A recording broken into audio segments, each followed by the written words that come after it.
The third year of marriage, a new boss was airdropped into Pearl Fairchild's company. It turned out to be her plastic husband, whom she had barely seen outside of bed during his 3 years abroad. The man was dressed in a crisp black suit, with sharp brows and cold features. When his dark, indifferent eyes looked at her, they held only a stranger's warmth, as if he didn't know her at all. That night at home, Pearl was pinned against the kitchen island, kissed until she was breathless. She couldn't help but push at the man in front of her. "You're kissing too hard." Keaton Kingsley's Adam's apple bobbed. His rolled-up shirt cuffs revealed a section of cold, stern wrist bone, which still bore her bite marks. "Don't act cute just yet." He pinched her chin, pressing her closer, and fingered her empty ring finger. "Explain, why did you say you were single at the company?" Pearl had always thought her relationship with Keaton was nothing more than a business alliance.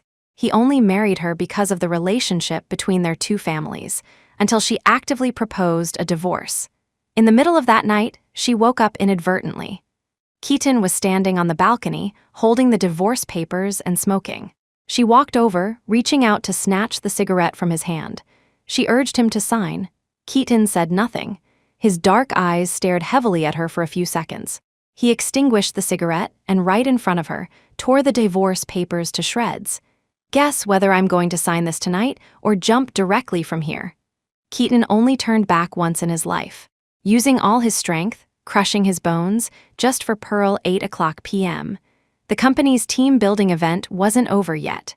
Several colleagues were gathered by the pool taking photos. Pearl had an allergy on her face recently, so she didn't go over for photos. She sat alone on the side drinking juice, looking at her allergic face in the front-facing camera. The spreading red rash hadn't improved after almost a week. Instead, it had gotten worse. It was all Keaton's fault. The night before his business trip last week, they had gone too far. In the end, she felt like the condom might have broken. Worried about getting pregnant, Pearl secretly took emergency contraceptive pills after he left, resulting in an allergy and a rash that still hadn't healed. Returning to the country tonight. A message from Keaton suddenly popped up on WeChat. Pearl was startled, and her phone dropped to her feet. She bent down to pick it up and suddenly glimpsed the latest issue of a finance weekly magazine on the glass table in front of her. Just as she reached out to take it, someone walked over and sat down right next to her. "You can still drink alcohol with your allergy?" It was Zoe Miller, Pearl's slacking buddy at the company. "No alcohol content." Pearl picked up her phone, leaned back in the chair, checked if the phone was broken, and casually replied to the message. Got it. The chat history was almost blank. The last conversation stopped half a month ago. She replied, received. Those who knew would know it was her husband. Those who didn't would think it was her boss. "Have you heard? The company is getting a new boss next week." Zoe and she had a good relationship, and all the company gossip relied on Zoe's sharing. Pearl turned off her phone, picked up the unfinished juice, and continued drinking, saying indifferently, "I don't know. Changing bosses doesn't really concern us." Zoe shook her head with a mysterious look. "That's because you don't know the background of our new boss." Pearl was curious. "What background?" Zoe didn't speak but turned around, seemingly looking for something. "I heard he's from Hong Kong. He's been developing in the mainland for the past few years. A while ago, he listed a construction company on the NYSE and then aggressively acquired Von Schning directly at the headquarters in Manhattan. He'll be airdropping into the company next week." Pearl chewed on the juice straw, her mind only thinking about Keaton coming back. Her allergy hadn't healed yet. If he found out she was allergic because she secretly took birth control pills, he would definitely give her attitude. She listened absent-mindedly. Zoe talked for a while, then suddenly saw the magazine on the table and reached out to take it. "Here, this is him, the new boss, see for yourself." "Hey," Pearl's phone suddenly rang.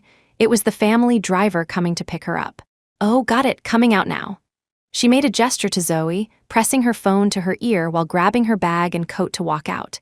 Zoe paused, seeing her leave, and didn't stay there any longer. She picked up her wine glass and walked toward the front. The pool beside them was still noisy, the blue walls reflecting the shimmering light. On the glass table nearby, a magazine with a black and gold background featured a man on the cover in a dark gray suit and black Oxford shoes.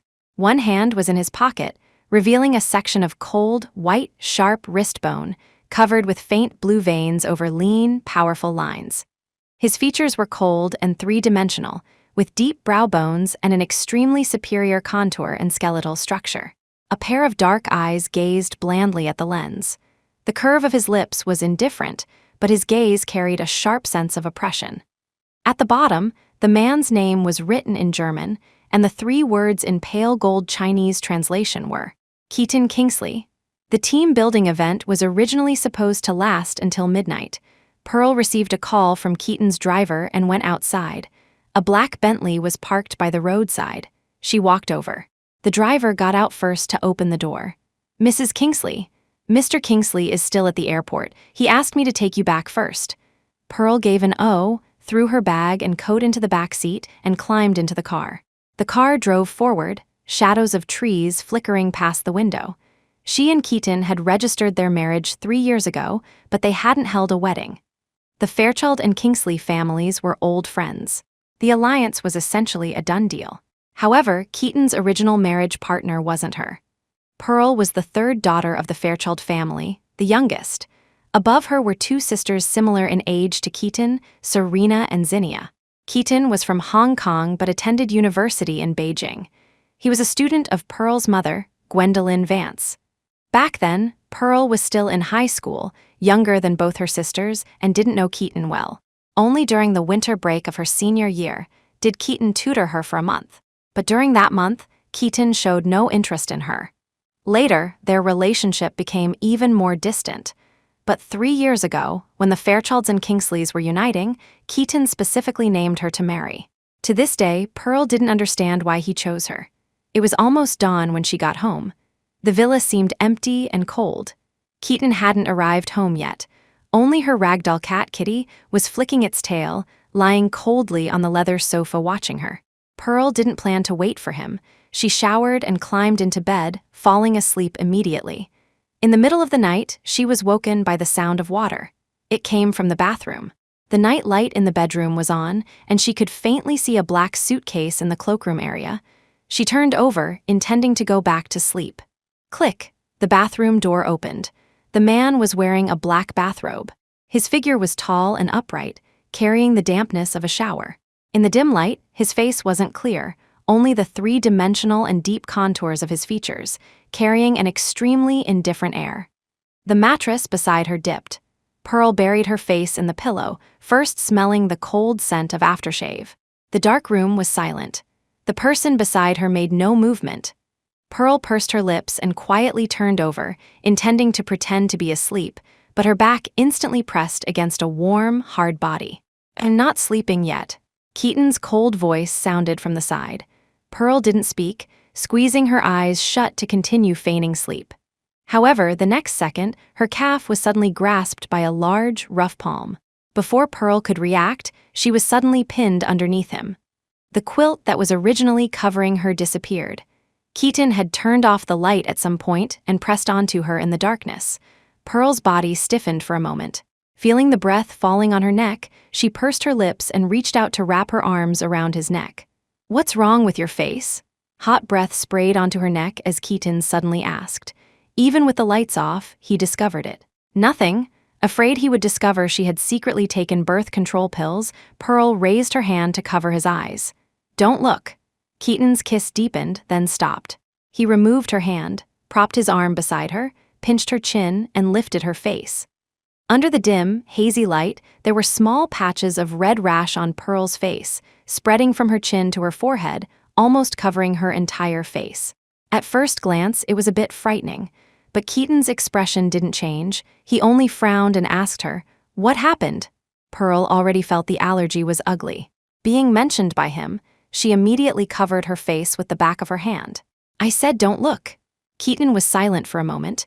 He removed her hand, got off her, got out of bed, and turned on the room light. Pearl closed her eyes at the glaring light. Keaton walked to the cloakroom, put on a shirt, buttoning it while throwing her clothes to her.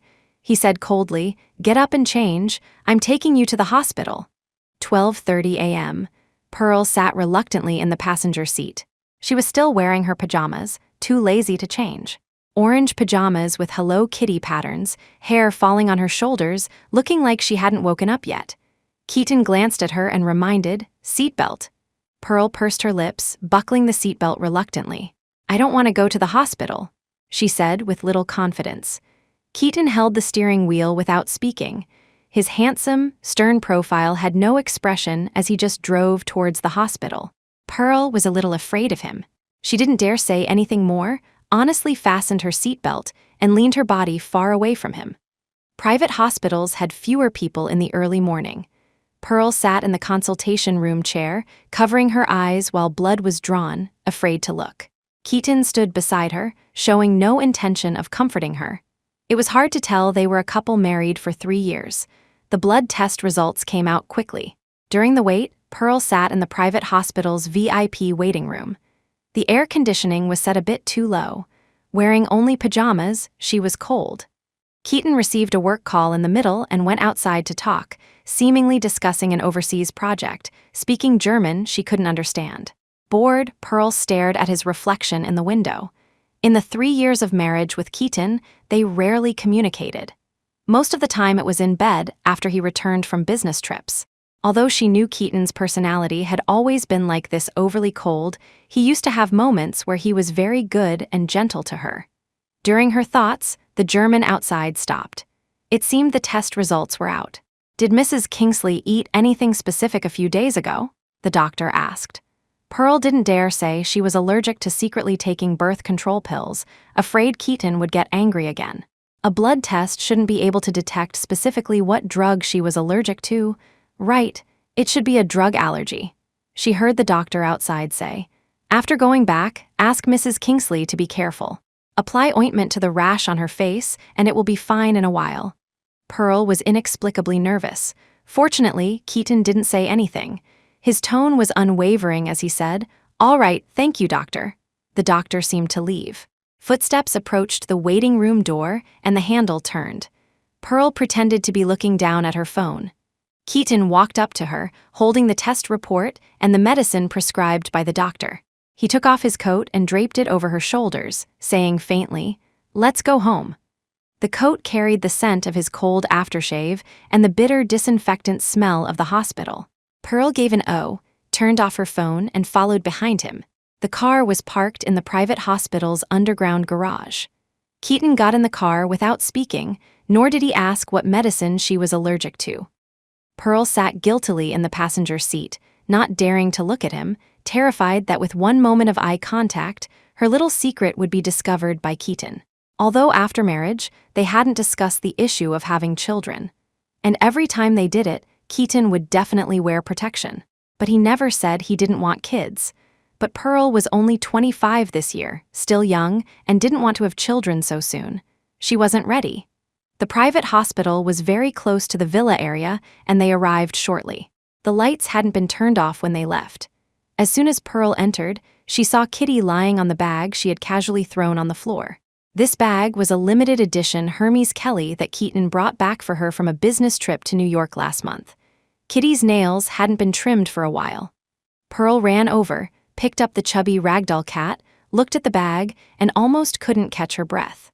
In just a short while, Kitty had actually used her Kelly bag as a scratching post.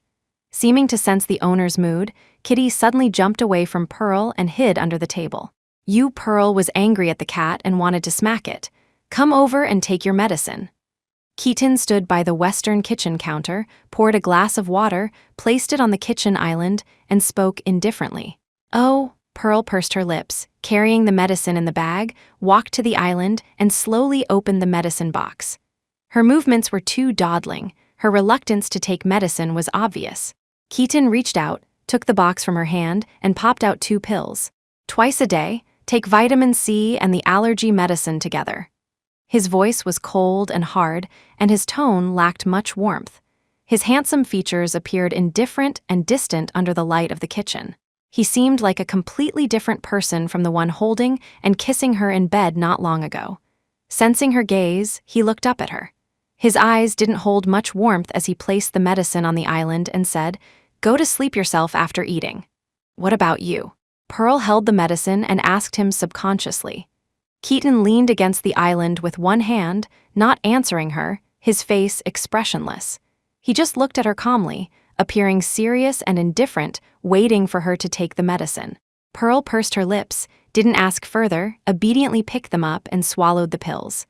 The medicine was bitter and astringent, almost rushing up her throat. She endured without making a sound, drank the whole glass of water, and opened her mouth for him to check. Finished. Keaton pinched her chin, actually checked, then gave a hum. He brushed his knuckles against her rash-covered face and said lightly, "Go to sleep." Pearl held back the urge to roll her eyes at him, gave an obedient "oh," took her phone, and went upstairs in her slippers. Pearl woke up very late the next day. Last night, after taking her medicine, she hugged Kitty and went upstairs to sleep. Keaton didn't return to the room in the middle of the night. It seemed he went to the company again. Usually, Keaton didn't allow the cat in their room, but Pearl only dared to sneak the cat onto the bed when he wasn't there. Kitty had been shedding seriously lately. When she woke up in the morning, there was a lot of cat hair floating in the room, making Pearl's nose itch and causing her to sneeze several times. She washed up, changed clothes, and went downstairs. The maid had already set breakfast on the dining table. Kitty treaded with cat steps, leisurely patrolling the house. Pearl saw the bag she had clearly placed on the sofa and covered with a blanket last night was dragged onto the carpet again, with a few more scratches from Kitty. She screamed. Kitty was scared by her, ears perking up, and instantly darted under the table. Auntie Flora came out of the kitchen, thinking something had happened. "What's wrong, Mrs. Kingsley?" Pearl picked up the bag that had been used as a scratching post, just about to lose her temper. Suddenly, she saw Keaton coming down from upstairs. He was wearing a dark gray shirt, his short, hard black hair was wet, and his face was handsome and deep. He looked like he had just finished exercising and was sweating. Hearing her voice, he lowered his gaze and looked towards her. Pearl didn't expect him to be home at this hour. If she lost her temper at Kitty and argued with the cat in front of him, he would definitely think she had a bad temper and was childish again. She took a deep breath, glared at Kitty, put the bag back on the sofa, and said dryly, "Nothing. Mr. Kingsley." Seeing Keaton, Auntie Flora called out, "Breakfast will be ready soon." Keaton looked indifferent, nodded in response, walked to the island and made himself coffee. His neck was lowered, his profile lines cold and sharp. His shirt sleeves were rolled up, revealing a section of firm forearm. His wrist bone was cold white and distinct, knuckles clear. A black watch covered his wrist. His knuckles were thick, appearing very powerful. Pearl pushed his breakfast aside, planning to wait for him to come over. But Keaton had already put down the coffee cup and walked towards the stairs. "You're not eating," Pearl spoke subconsciously. Keaton didn't stop, nor did he look at her, just dropping a faint sentence, "I've eaten." Footsteps left, and the sound of a door closing came from the study upstairs. Pearl stared at the strawberry pancake she had specifically plated for him, stabbed it into a mush with her fork, and ate it in one bite. Keaton spent very little time at home. Even when he was there, he mostly stayed in the study dealing with work like today. Pearl hugged Kitty in the living room and played until she was covered in cat hair. Because of her allergy these past 2 days, she simply took leave and didn't go to the company. After playing with Kitty for a while, she took a few photos to post on her social media when her phone suddenly received a call. It was from Gwendolyn.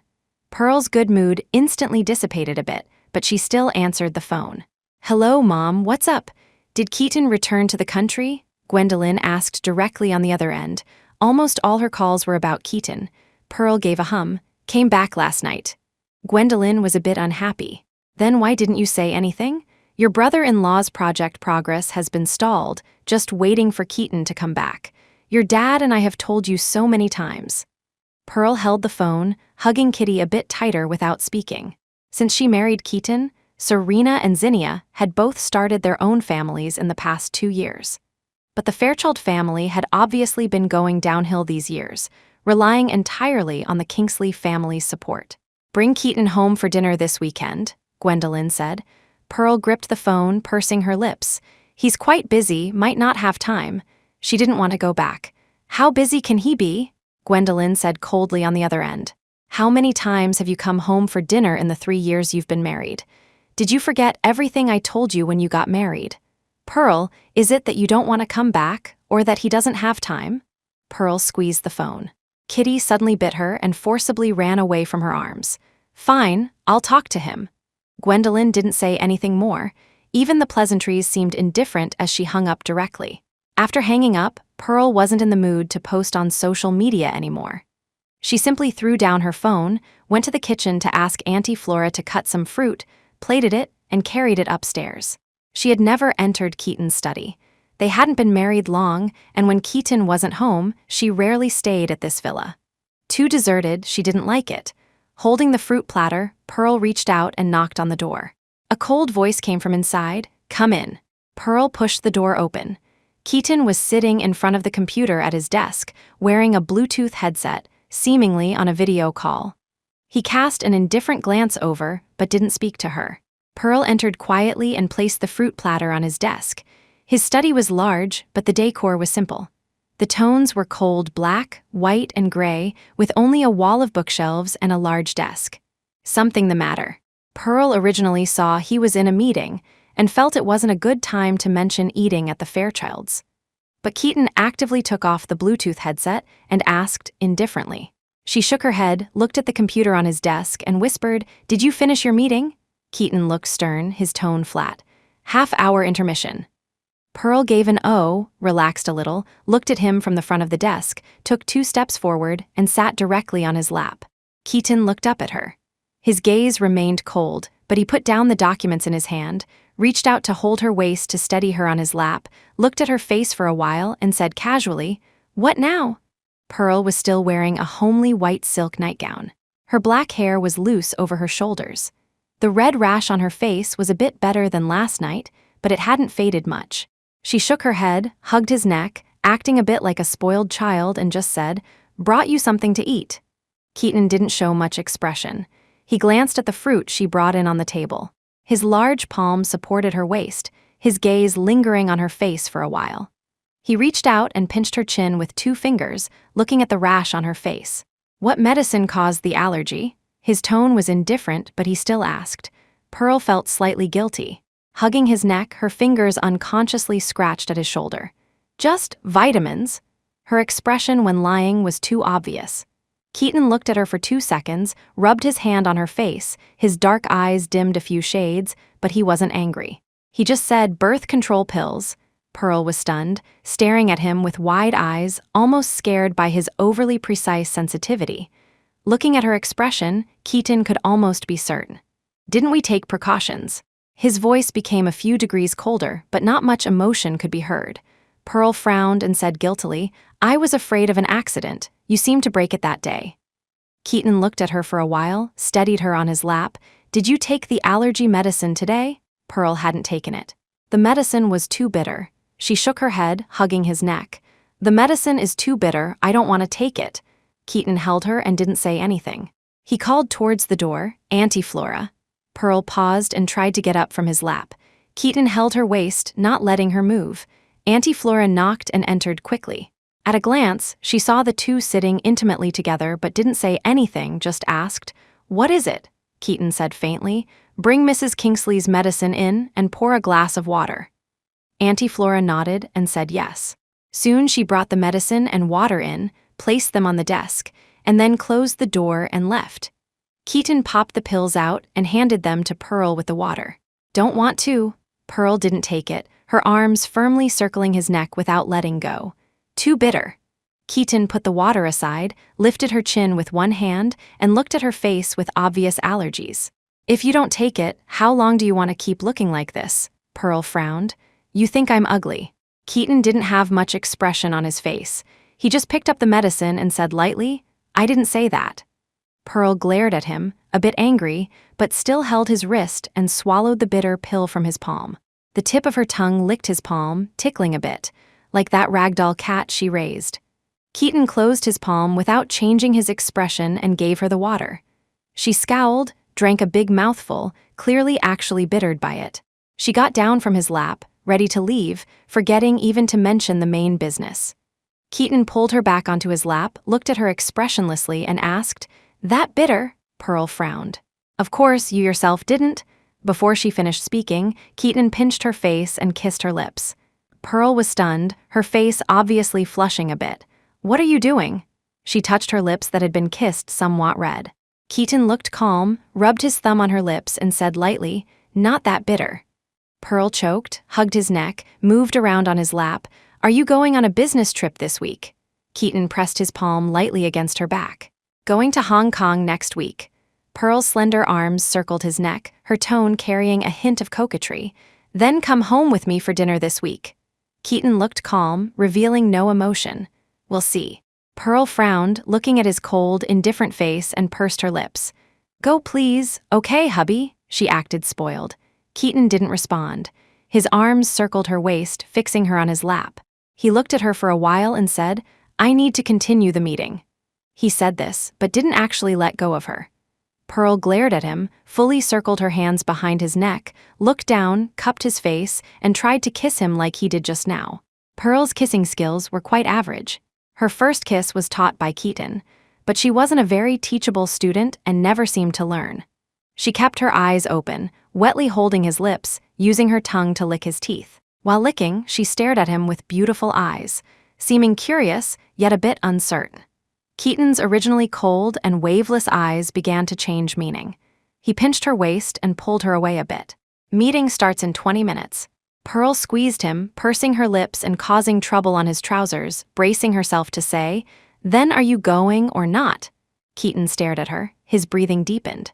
Pinching her waist, he lifted her up. Pearl flushed, cooperatively hooked one arm around his neck, and reached down with the other to tug at his shirt. The nightgown lay wetly aside. Pearl's legs felt a bit weak. Keaton pushed too hard. Hands pressed on his shoulders, she thought several times she was going to die. But Keaton stopped promptly 1 minute before the meeting started. Before Pearl could stand steady, he had already put his headset back on and started the meeting with the Germans on the computer. Fortunately, he reluctantly agreed to return to the Fairchilds with her this weekend. Pearl took her clothes and left the study. Before leaving, she confirmed with him again about returning to the Fairchild home this weekend. Pearl dutifully took her medicine for 2 days, and the rash on her face soon almost disappeared. Although the company had changed owners, the project she was responsible for was still moving forward. It was one of the company's biggest projects this year, the design of the West City Golf Course. The person in charge asked her to prepare to coordinate with the bidding department, fix the design drawings in a few days, and send them over. Once the new boss arrived, they would be used to prepare the initial bid at the end of the month. On Friday, Pearl went to the company. When she left, Keaton hadn't left yet. Pearl didn't tell him about going to work. When the car stopped at the intersection, he saw her from the window standing by the roadside, seemingly waiting for a car. Mrs. Kingsley is over there. Should I drive over? The driver asked from the front. Keaton rolled down the window, looked out and called her, Pearl. Pearl was looking down, seemingly looking at her phone. Hearing the voice, she didn't react immediately, until Keaton's car stopped beside her. Get in, Keaton spoke.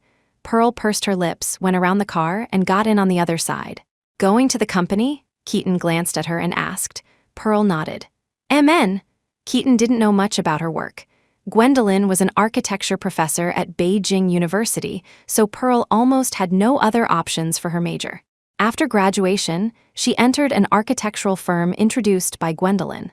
However, after a big fight with Gwendolyn at the end of last year, she jumped ship to a new company. He was busy with mergers and acquisitions abroad at the time and didn't ask in detail.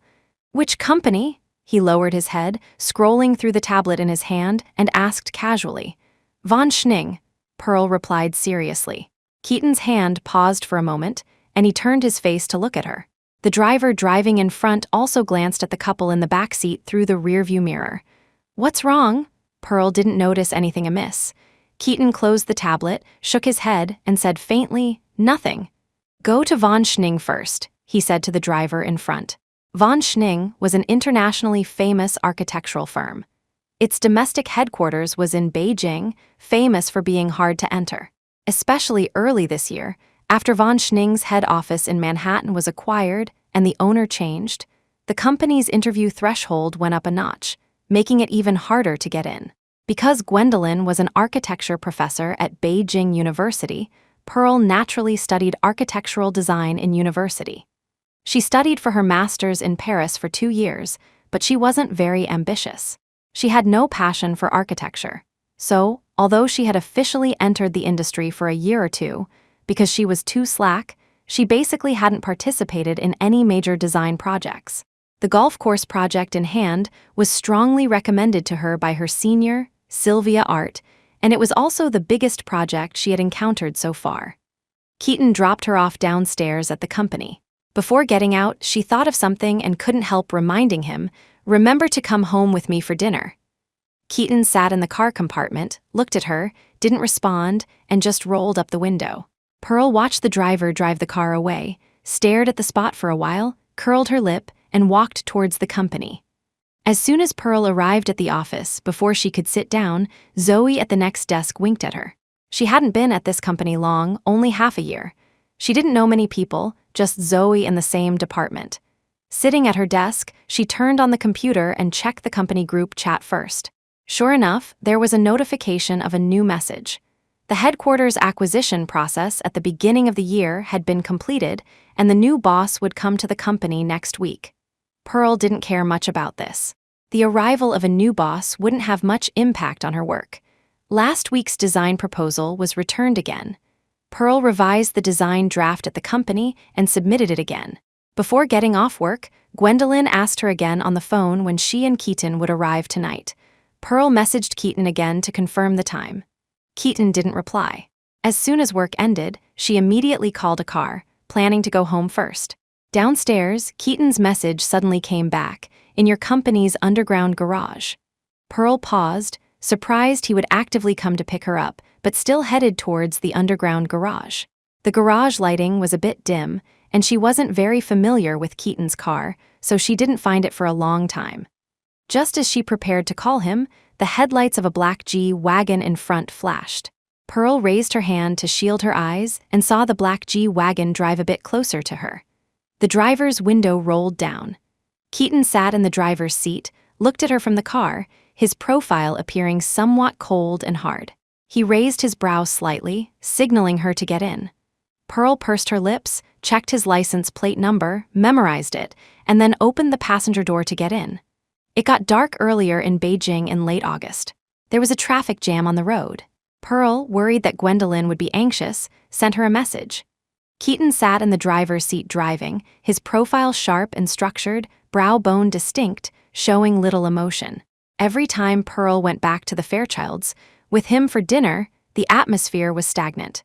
It felt like his already unsociable demeanor became even more intense. But it was understandable. No one would be happy being leeched off. She scooted to the side, opened the window, and let some fresh air in. It was rush hour, and the windows of several cars nearby were also open. Pearl's eyes met a little girl in the car opposite.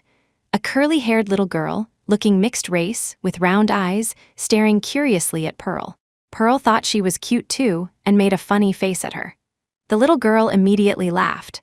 Pearl couldn't help smiling too, but the next second she saw the little girl seem to see something and shyly rolled up the window. Pearl froze slightly. Turning her head, Keaton, who was driving beside her, had looked over at some point and was looking at her with no emotion. Pearl rolled up the window and sat properly back against the seat. "Since when did you like children?" Keaton looked back at the road ahead and asked plainly. Pearl shook her head, looking at him somewhat inexplicably. "I don't. I just thought that little girl just now was pretty." Keaton turned his face, stared at her for a while, and said expressionlessly, "I thought you wanted to have one." Pearl paused, looking as if she heard something terrifying, shaking her head repeatedly. "Can you not say such terrifying things?" Keaton looked at her expression, no emotion visible on his clear, cold face, and said nothing more. It was already dark when they arrived at the Fairchilds. Gwendolyn had long asked the maid to stew soup. Keaton parked outside, and Pearl entered first. Franklin and Gwendolyn were waiting for them on the sofa. Pearl entered and greeted them first, "Mom, Dad." Gwendolyn stood up immediately, "Just you." "Where's Keaton?" She looked behind Pearl. Pearl walked to the kitchen island to pour water and didn't answer immediately. "You child," seeing Franklin's face look unpleasant, Gwendolyn walked over immediately. Footsteps came from the door. Keaton entered carrying things for Gwendolyn and Franklin. "Keaton?" Gwendolyn's face changed immediately. "I thought Pearl didn't invite you along again." Keaton showed little emotion on his face.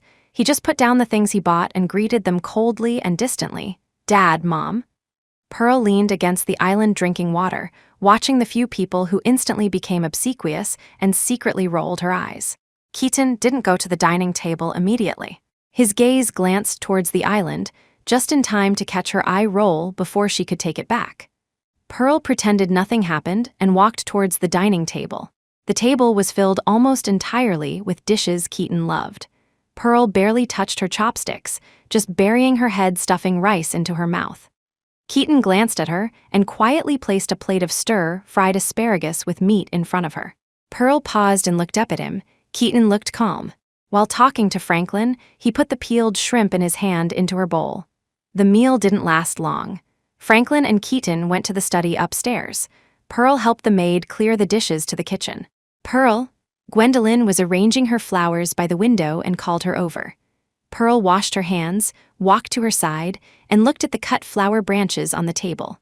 Gwendolyn was in her 50s this year, a doctoral supervisor at Beijing University's School of Architecture. She was well-maintained with clear and beautiful features, but her temperament wasn't gentle. Instead, she had a sharp feeling. Franklin's company reaching this stage today was largely due to Gwendolyn. "Pass me the scissors," Gwendolyn said to her in a gentle tone. Pearl took the scissors, pointing the sharp end towards herself. Gwendolyn didn't look, reached out and took the scissors directly. Her finger was scratched. But Pearl didn't make a sound. "You've been married to Keaton for almost 3 years. When do you plan to have children?" Gwendolyn asked while cutting flower branches. Pearl's movement stiffened. "No plans yet." Gwendolyn frowned. "You don't want to, or he doesn't want to?" She looked at her. It was clearly a gentle and calm inquiry, but Pearl felt a nervousness of being questioned and interrogated for no reason. It seemed like it had been this way since childhood. Gwendolyn was a good mother. Serena and Zinnia were treated well. But only towards her, there was always an indescribable sense of distance. But she had indeed never truly mistreated her. She just didn't smile at her, never hugged her, or got close to her. For a long time, Pearl didn't know why. She thought Gwendolyn hated her. But how could a mother hate her daughter? Until she was 13, she accidentally found out.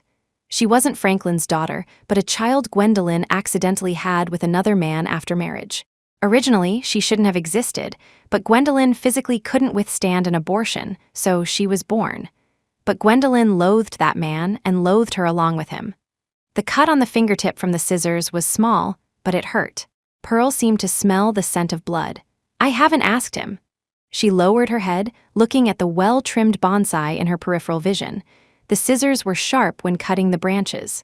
Gwendolyn looked at her, her expression somewhat cold, like looking at a bonsai plant that couldn't be trimmed well no matter what. "You have to plan these things yourself. You're not young anymore.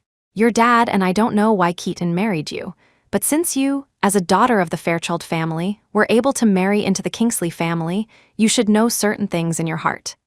Pearl didn't speak, nor did she know what to say. She didn't know why Keaton married her either. Nor did she know what she should know in her heart. "Not talking again?" Gwendolyn frowned, looking at her displeased. Pearl pinched her bleeding fingertip, looked up at her, and said, "Got it." Some noise came from upstairs. Keaton had finished talking and came down from the study. "Finished talking?" Gwendolyn put down the scissors, walked over, and asked with a smile. Pearl stood still, looking down at her scratched fingertip. Gwendolyn seemed to be saying something to Keaton. She didn't go over, just walked to the kitchen faucet and rinsed the blood off her fingertip. Leaving the Fairchilds, Gwendolyn walked them out and gave a few more instructions. Pearl responded perfunctorily and walked to the car first. When she looked down to fasten her seatbelt, Keaton noticed something wrong with her hand posture and asked, "What's wrong with your hand?" Pearl pursed her lips and shook her head. "Nothing, accidentally scratched it." Keaton glanced at her, didn't speak, just reached out and grabbed her hand. A scratch the size of a fingernail, not big, but on the tenderest part. "How did this happen?" His expression was calm as he took out the first aid kit from the car to disinfect it for her. "Accidentally scratched," Pearl said quietly, looking down at him. From her perspective, she could clearly see his face. The line from his brow bone to the bridge of his nose was sharp and deep. His dark eyelashes were lowered, his expression looking serious and focused. Keaton was strange. Sometimes he was very good and gentle to her. Sometimes he was fierce and unkind. Pearl thought of what Gwendolyn said earlier. Why did he marry her? Actually, she didn't know either. Keaton applied the medicine and bandaged it with a band-aid. "Don't get it wet tonight." "Amen." Pearl looked at him, nodded, and said, "Thanks." Keaton glanced at her, closed the kit, said nothing, and continued driving. It was very late when they got home. Pearl was very careful when showering, worried about getting it wet. When she came out of the bathroom, Keaton had finished showering and was sitting on the edge of the bed looking at documents on a tablet. Pearl walked over, picked up her phone charging on the nightstand, and prepared to go around to the other side to sleep. "The kit is on the side. Change the dressing yourself." Keaton reminded her without looking up. Pearl paused, looked at her fingertip, which was slightly whitened from soaking. The wound was much better, almost healed. "No need, it's almost healed," she said. Keaton put down the tablet and looked up at her. Pearl thought he didn't believe her, so she showed him her hand. "Look." Keaton didn't speak. Holding her wrist, he pulled her directly onto his lap. Pearl froze. Her face, fresh from the shower, was still a bit red. Keaton brushed her hair aside, pinched her chin, and started kissing her very closely. A kiss that was a bit overly gentle. Pearl tugged at the collar of his bathrobe, a little nervous. Keaton looked at her, watching her expression while kissing, held her on his lap, and peeled off her bathrobe. Pearl sat on his lap and reached out to turn off the light. Wet, hot breath and kisses fell on her shoulders and neck. Pearl suddenly thought of what Gwendolyn said in the evening, pressed his shoulder, and reminded, "Need to wear a condom." Keaton's palm held her waist, put her arms around his neck, turned his face to look at her, and deliberately said, "Ran out." Pearl frowned, her face a bit red. "No, I don't want to get pregnant." Keaton kissed her cheek, placed his palm on her soft, moist abdomen, pressed maliciously. "Why?" Pearl turned her face away, but was turned back by him. Keaton looked at her eyes in the darkness, seemingly trying to see something in her face. But after gazing for a few seconds, he raised his hand, took out an unopened new box from the drawer of the nightstand, kissed her while stuffing the box into her hand, saying, "Put it on yourself." The most harmonious thing with Keaton was their sex life. Pearl sometimes even felt that perhaps he married her simply because he liked her face and body. But Serena and Zinnia were also beautiful. Kissed into a daze, she couldn't help thinking, does Keaton just like my type? Seeming to sense her distraction. Keaton deliberately bit her hard. Pearl snapped back, held his neck, and cooperatively kissed him back. No need to go to the company on the weekend, but the previously rejected design draft had to be redrawn. Pearl checked a lot of information at home and made 2 new concept drafts. She handed in the plan directly when she went to the company on Monday. They were building a resort project. Pearl was responsible for the golf course part. There were already several good golf courses in Beijing. If there were not many highlights in the design, there wouldn't be much advantage in implementation after passing. However, wondering if it was an illusion, the office was very quiet all morning. Even Zoe, who usually slacked off the most, was honestly at her desk. Pearl worked on the design for a while, got up to go to the pantry to make coffee. Zoe watched her leave and followed. "What are you doing?" Pearl looked at her mysterious look and couldn't help asking. Zoe made coffee and looked towards the office. "The new boss comes to the company today." Pearl didn't care much, just gave an "oh" and put sugar in her coffee. Zoe saw her unconcerned look. "You're not curious?" Pearl shook her head. Not curious. She wasn't a very curious person. Von Schning changing bosses wouldn't affect her, a mere employee, much. Zoe, however, was very interested.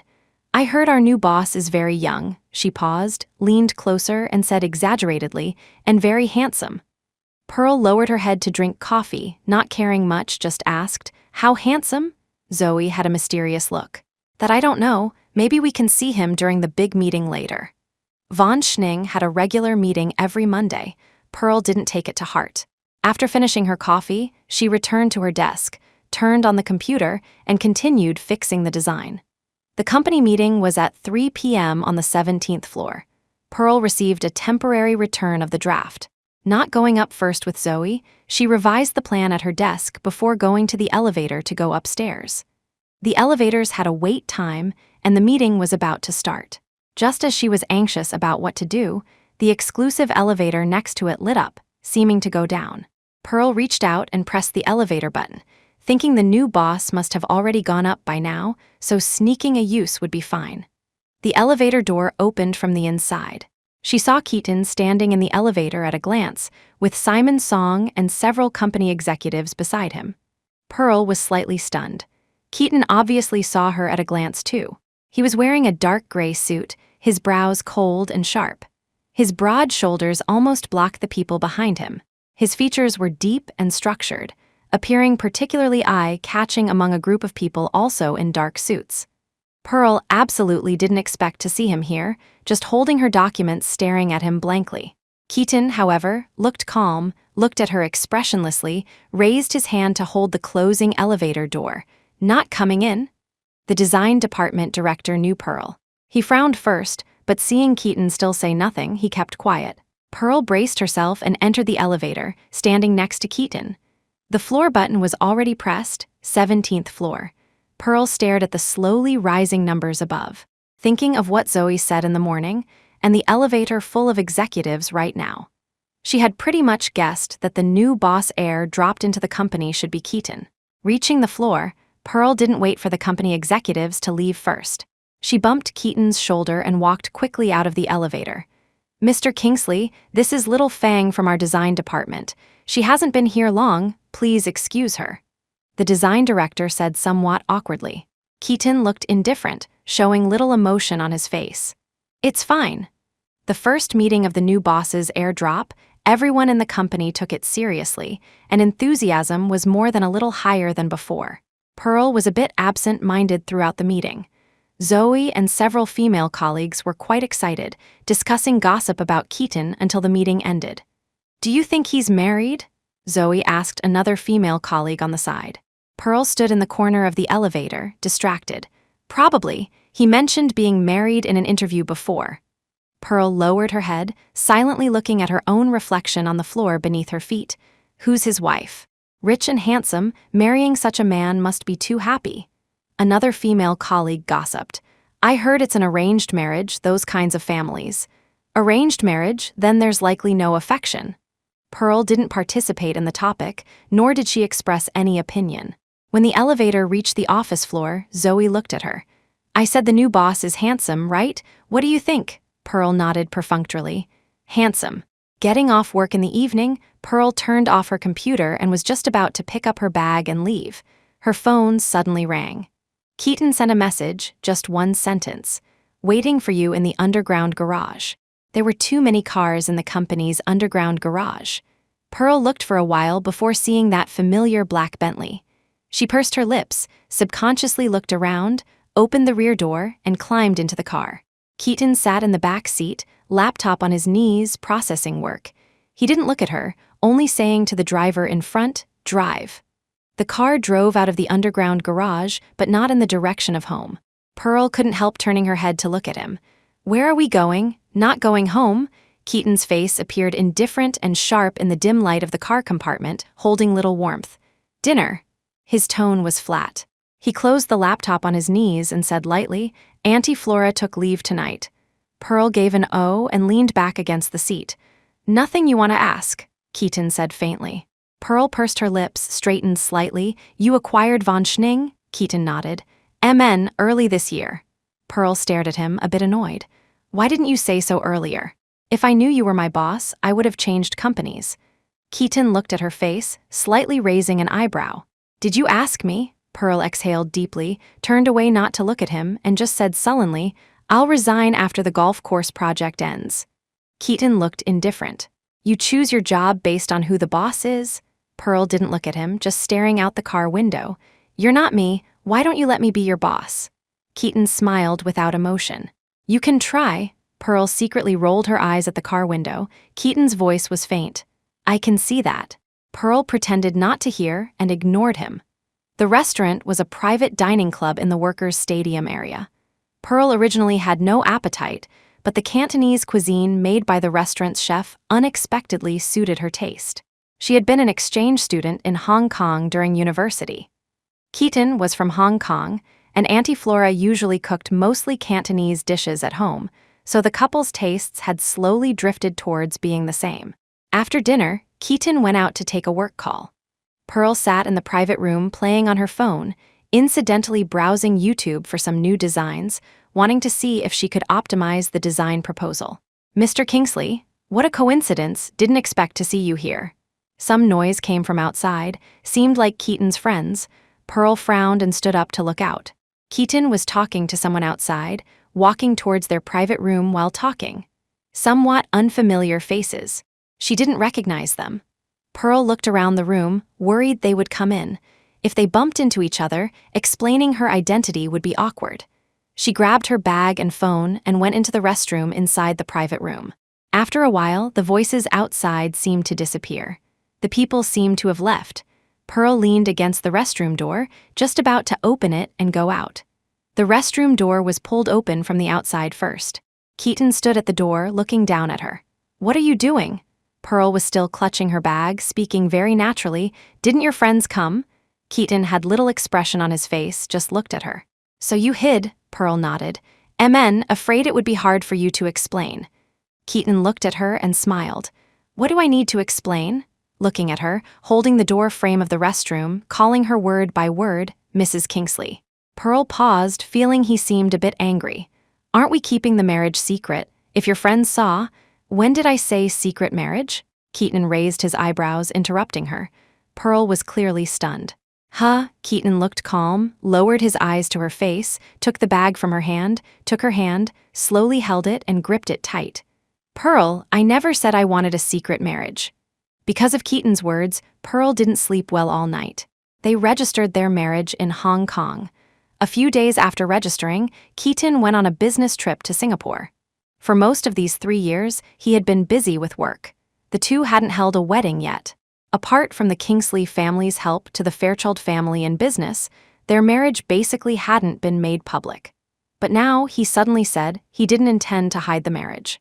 But Pearl was almost used to this kind of friends, with benefits like marital relationship. Not making it public, she didn't have the burden of being Mrs. Kingsley. Even if they divorced in the future, it would be convenient. The next morning, waking up with dark circles under her eyes to eat breakfast, Pearl took the design draft she revised again and prepared to go out to hail a taxi to the company. "The driver is outside." Keaton picked up his coat and stopped her. "Let's go to the company together." Pearl shook her head. "I'll take a taxi myself." Keaton paused, looked at her. "What do you mean?" Pearl answered truthfully. "Don't want to be seen." Keaton didn't speak, just looked at her for a while, slightly raised an eyebrow. "You take the car, I'll drive myself." Pearl froze. "No need, I can go by my—" Before she finished, Keaton had already taken the car keys and walked towards the garage. Pearl walked to the door. The driver stood by the car door holding it open for her. "Mrs. Kingsley." Pearl glanced at the garage. Keaton had already left first in that black G-Wagon. Going out 10 minutes later than usual, there was a bit of traffic on the road. When she arrived at the company, it was time to clock in. Just as Pearl sat down at her desk, she was called to the office. Their design department didn't have many projects this quarter. The golf course project in hand was one of the company's few big projects this year. "I've looked at the drafts you revised. There are highlights, but the teeing ground and putting green area still have some issues." The department manager was Pearl's university senior, Sylvia Art. Pearl was poached to this company by Sylvia. "Okay, I'll look at it again later." Pearl held the design draft, turned to leave. "Wait!" Sylvia stopped her, pulled 2 books from the shelf for her. "Look at these when you go back. Also, are you free next weekend?" Pearl took the books and nodded. "Should be." Sylvia sat in the office chair. "Then come out with me next weekend. Let's go to the Pine Hill course for a site visit, see if we can use it as a reference." Pearl nodded. "Okay." Leaving the office, Pearl returned to her desk and continued processing the design drawings. Zoe forwarded her a few gossip chats from the company group.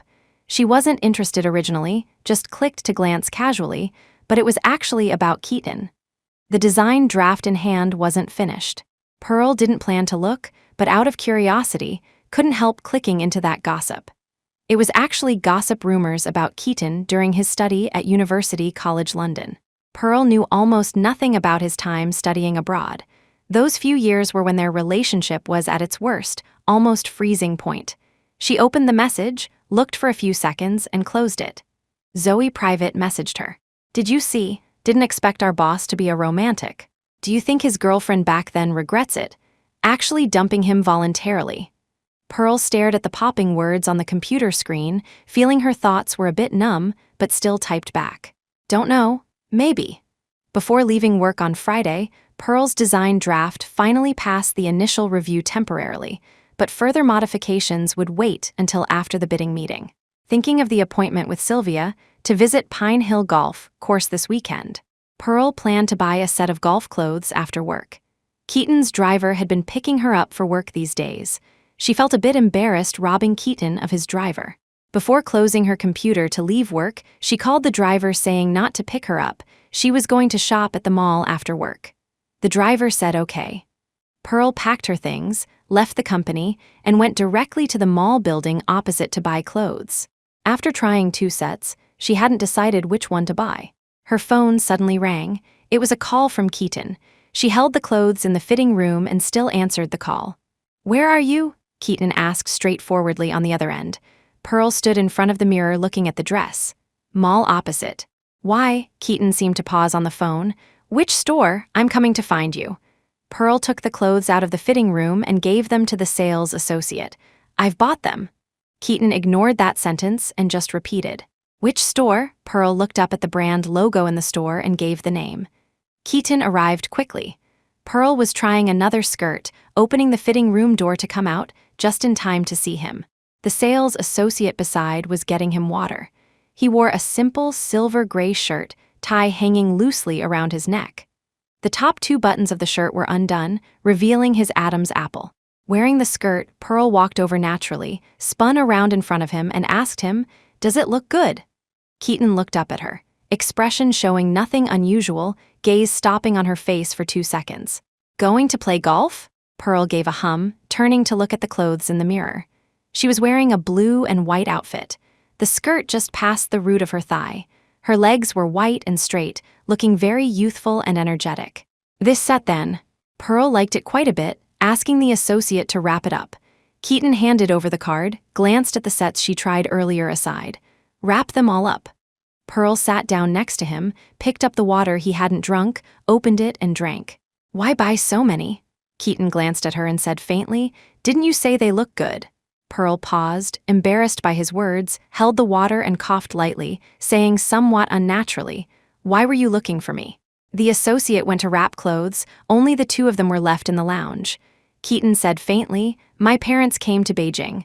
Let's go have dinner together." "What?" Pearl almost choked on the water, getting her clothes wet. Keaton looked at her calmly, pulled a tissue and handed it to her. Pearl wiped the water off her clothes hurriedly. "Why didn't you say so earlier?" Keaton looked plain, slightly raised an eyebrow. "You didn't ask." Pearl glared at him, put down the water, and went into the fitting room to change. Keaton's parents lived in Hong Kong year-round. When Pearl was an exchange student in Hong Kong during university, because of Gwendolyn, her relationship with Keaton's mother, Rose, was quite good. Before her relationship with Keaton deteriorated, Rose often invited her to the Kingsley home. The motherly love she never felt from Gwendolyn, she experienced with Rose. When she married Keaton, Rose was the happiest among the 2 families. Keaton parked the car outside the restaurant. Before getting out, Pearl dug out lipstick from her bag and specifically touched up her makeup. The private room was booked. The waiter led them upstairs. Walking along the Chinese-style corridor, Pearl's expression was obviously not happy. Every time the 2 families ate together, the topics were always the same few things, either urging them to have kids or asking when they would. Keaton glanced sideways at her and said faintly, "Just a simple meal." Pearl glanced at him and didn't speak much. He wasn't the one being pressured. Aside from not wearing a condom, he didn't have to worry about anything else. Keaton seemed to sense her gaze, lowering his eyes to look towards her. Pearl looked calm, averting her gaze. "What did you curse me for?" He slightly raised an eyebrow and asked faintly. Pearl said innocently, "Who cursed you?" She looked at him, deadpan serious. "Can you not be so sensitive?" Keaton didn't speak, glanced at her coldly, reached out and pushed open the door of the private room ahead. "Keaton is here. Pearl, sit here by me." In the private room, Rose and Lawrence Kingsley had already arrived. Gwendolyn and Franklin were also there. The families were old friends. Although not in the same city, they met for dinner regularly every year. Keaton mostly settled in Beijing these years. When busy, sometimes even on Lunar New Year's Eve, he was abroad. Pearl greeted everyone and sat down next to Rose. Gwendolyn looked at her, said nothing, just smiled and asked the waiter to serve the dishes. Franklin and Lawrence were chatting. They must have smoked. There was a clear smell of tobacco in the room. Keaton walked to the French window and opened the door to let the smoke out. "Keaton, see if there's anything else needed." Gwendolyn spoke from the side. Pearl sat next to the position beside Rose, looking down, drinking plain water on the table. Keaton naturally pulled out the chair beside her, sat down next to her, and handed her the ordering tablet. Pearl paused and looked up at him. Keaton looked calm. "Order what you want." Pearl pursed her lips, subconsciously glancing at Gwendolyn opposite. Gwendolyn said nothing, just smiling faintly. "Why look at me? Order if he tells you to." Pearl didn't speak again, swiped a few times on the tablet, ordered a few dishes she liked, and whispered to Keaton, "What are you eating?" Keaton was chatting about work with Lawrence, lowered his eyes to glance at her. "You decide." Pearl said no more, added 2 more dishes, and gave the tablet to the waiter beside. Dishes began to arrive slowly. Pearl lowered her head to eat the sweet soup she ordered, half listening to the family's chat. Why didn't Jiang Li come along? Gwendolyn chatted with Rose. Jiang Li was Keaton's sister. Since her divorce 2 years ago, she had been running around everywhere, seemingly working on some art museum. Rose shook her head somewhat helplessly. Who knows, can't control her at all. She returned to Hong Kong a while ago, then disappeared again. Although complaining, her tone was full of affection. Gwendolyn smiled and followed up, "Serena and Zinnia are the same. Once married, their hearts aren't with us anymore." Pearl lowered her head eating, pretending not to understand the meaning in Gwendolyn's words. "Pour me a glass of water," Keaton suddenly said. Pearl paused, looked up at him, puzzled. "Can't you pour it yourself?" Keaton didn't speak, gave her a deep look, directly picked up her water glass, and drank the remaining water in her cup. Pearl froze for a few seconds, looking at the empty glass, frowned and glared at him, but dared not scold him in front of both parents, only stepping hard on his foot under the table. Keaton pressed her knee from under the table without changing expression, placed the empty glass in front of her, turned to the waiter beside and said, "Please remove this dish, change it to non-spicy."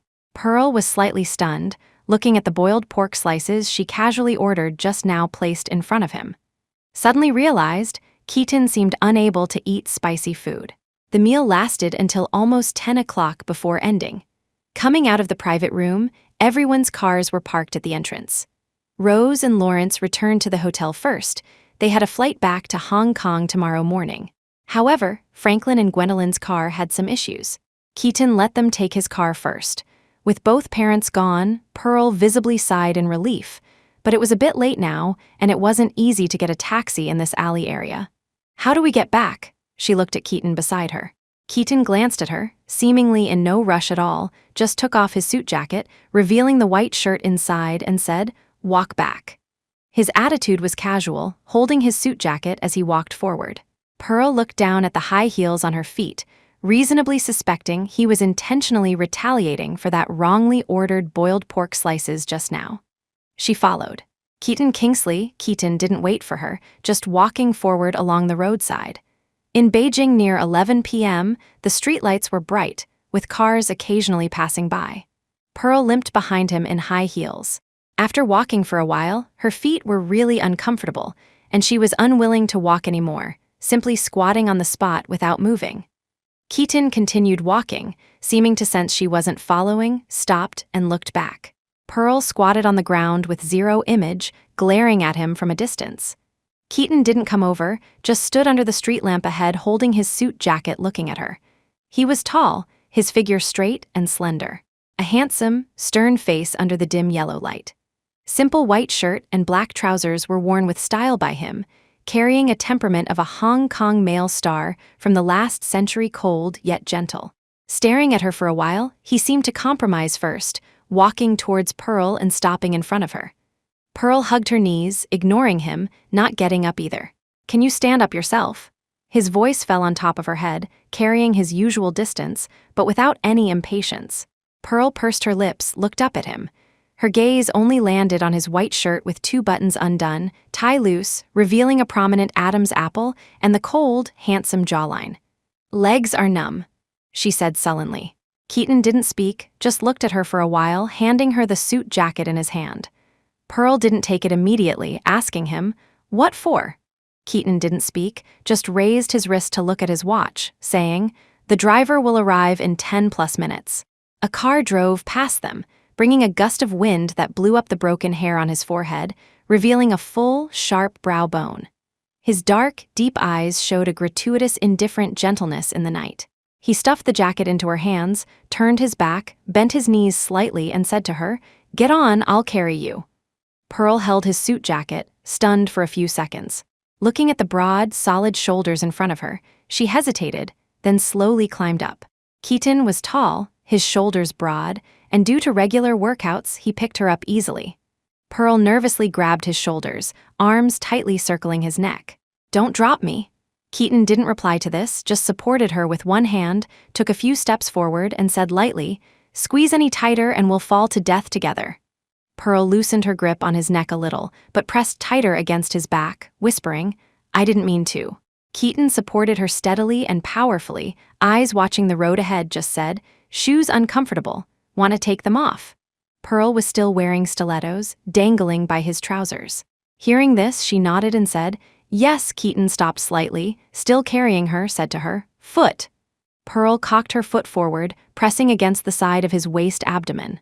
Streetlights on both sides cast flickering shadows, reflecting the crabapple trees beside the path. The air was mixed with warm, humid fresh air. Keaton lowered his head slightly, took off her high heels with one hand, and held them. Once the shoes were off, her insteps felt instantly relieved. Pearl couldn't help wiggling her bare feet, lying on his back. "Thanks." Keaton didn't speak.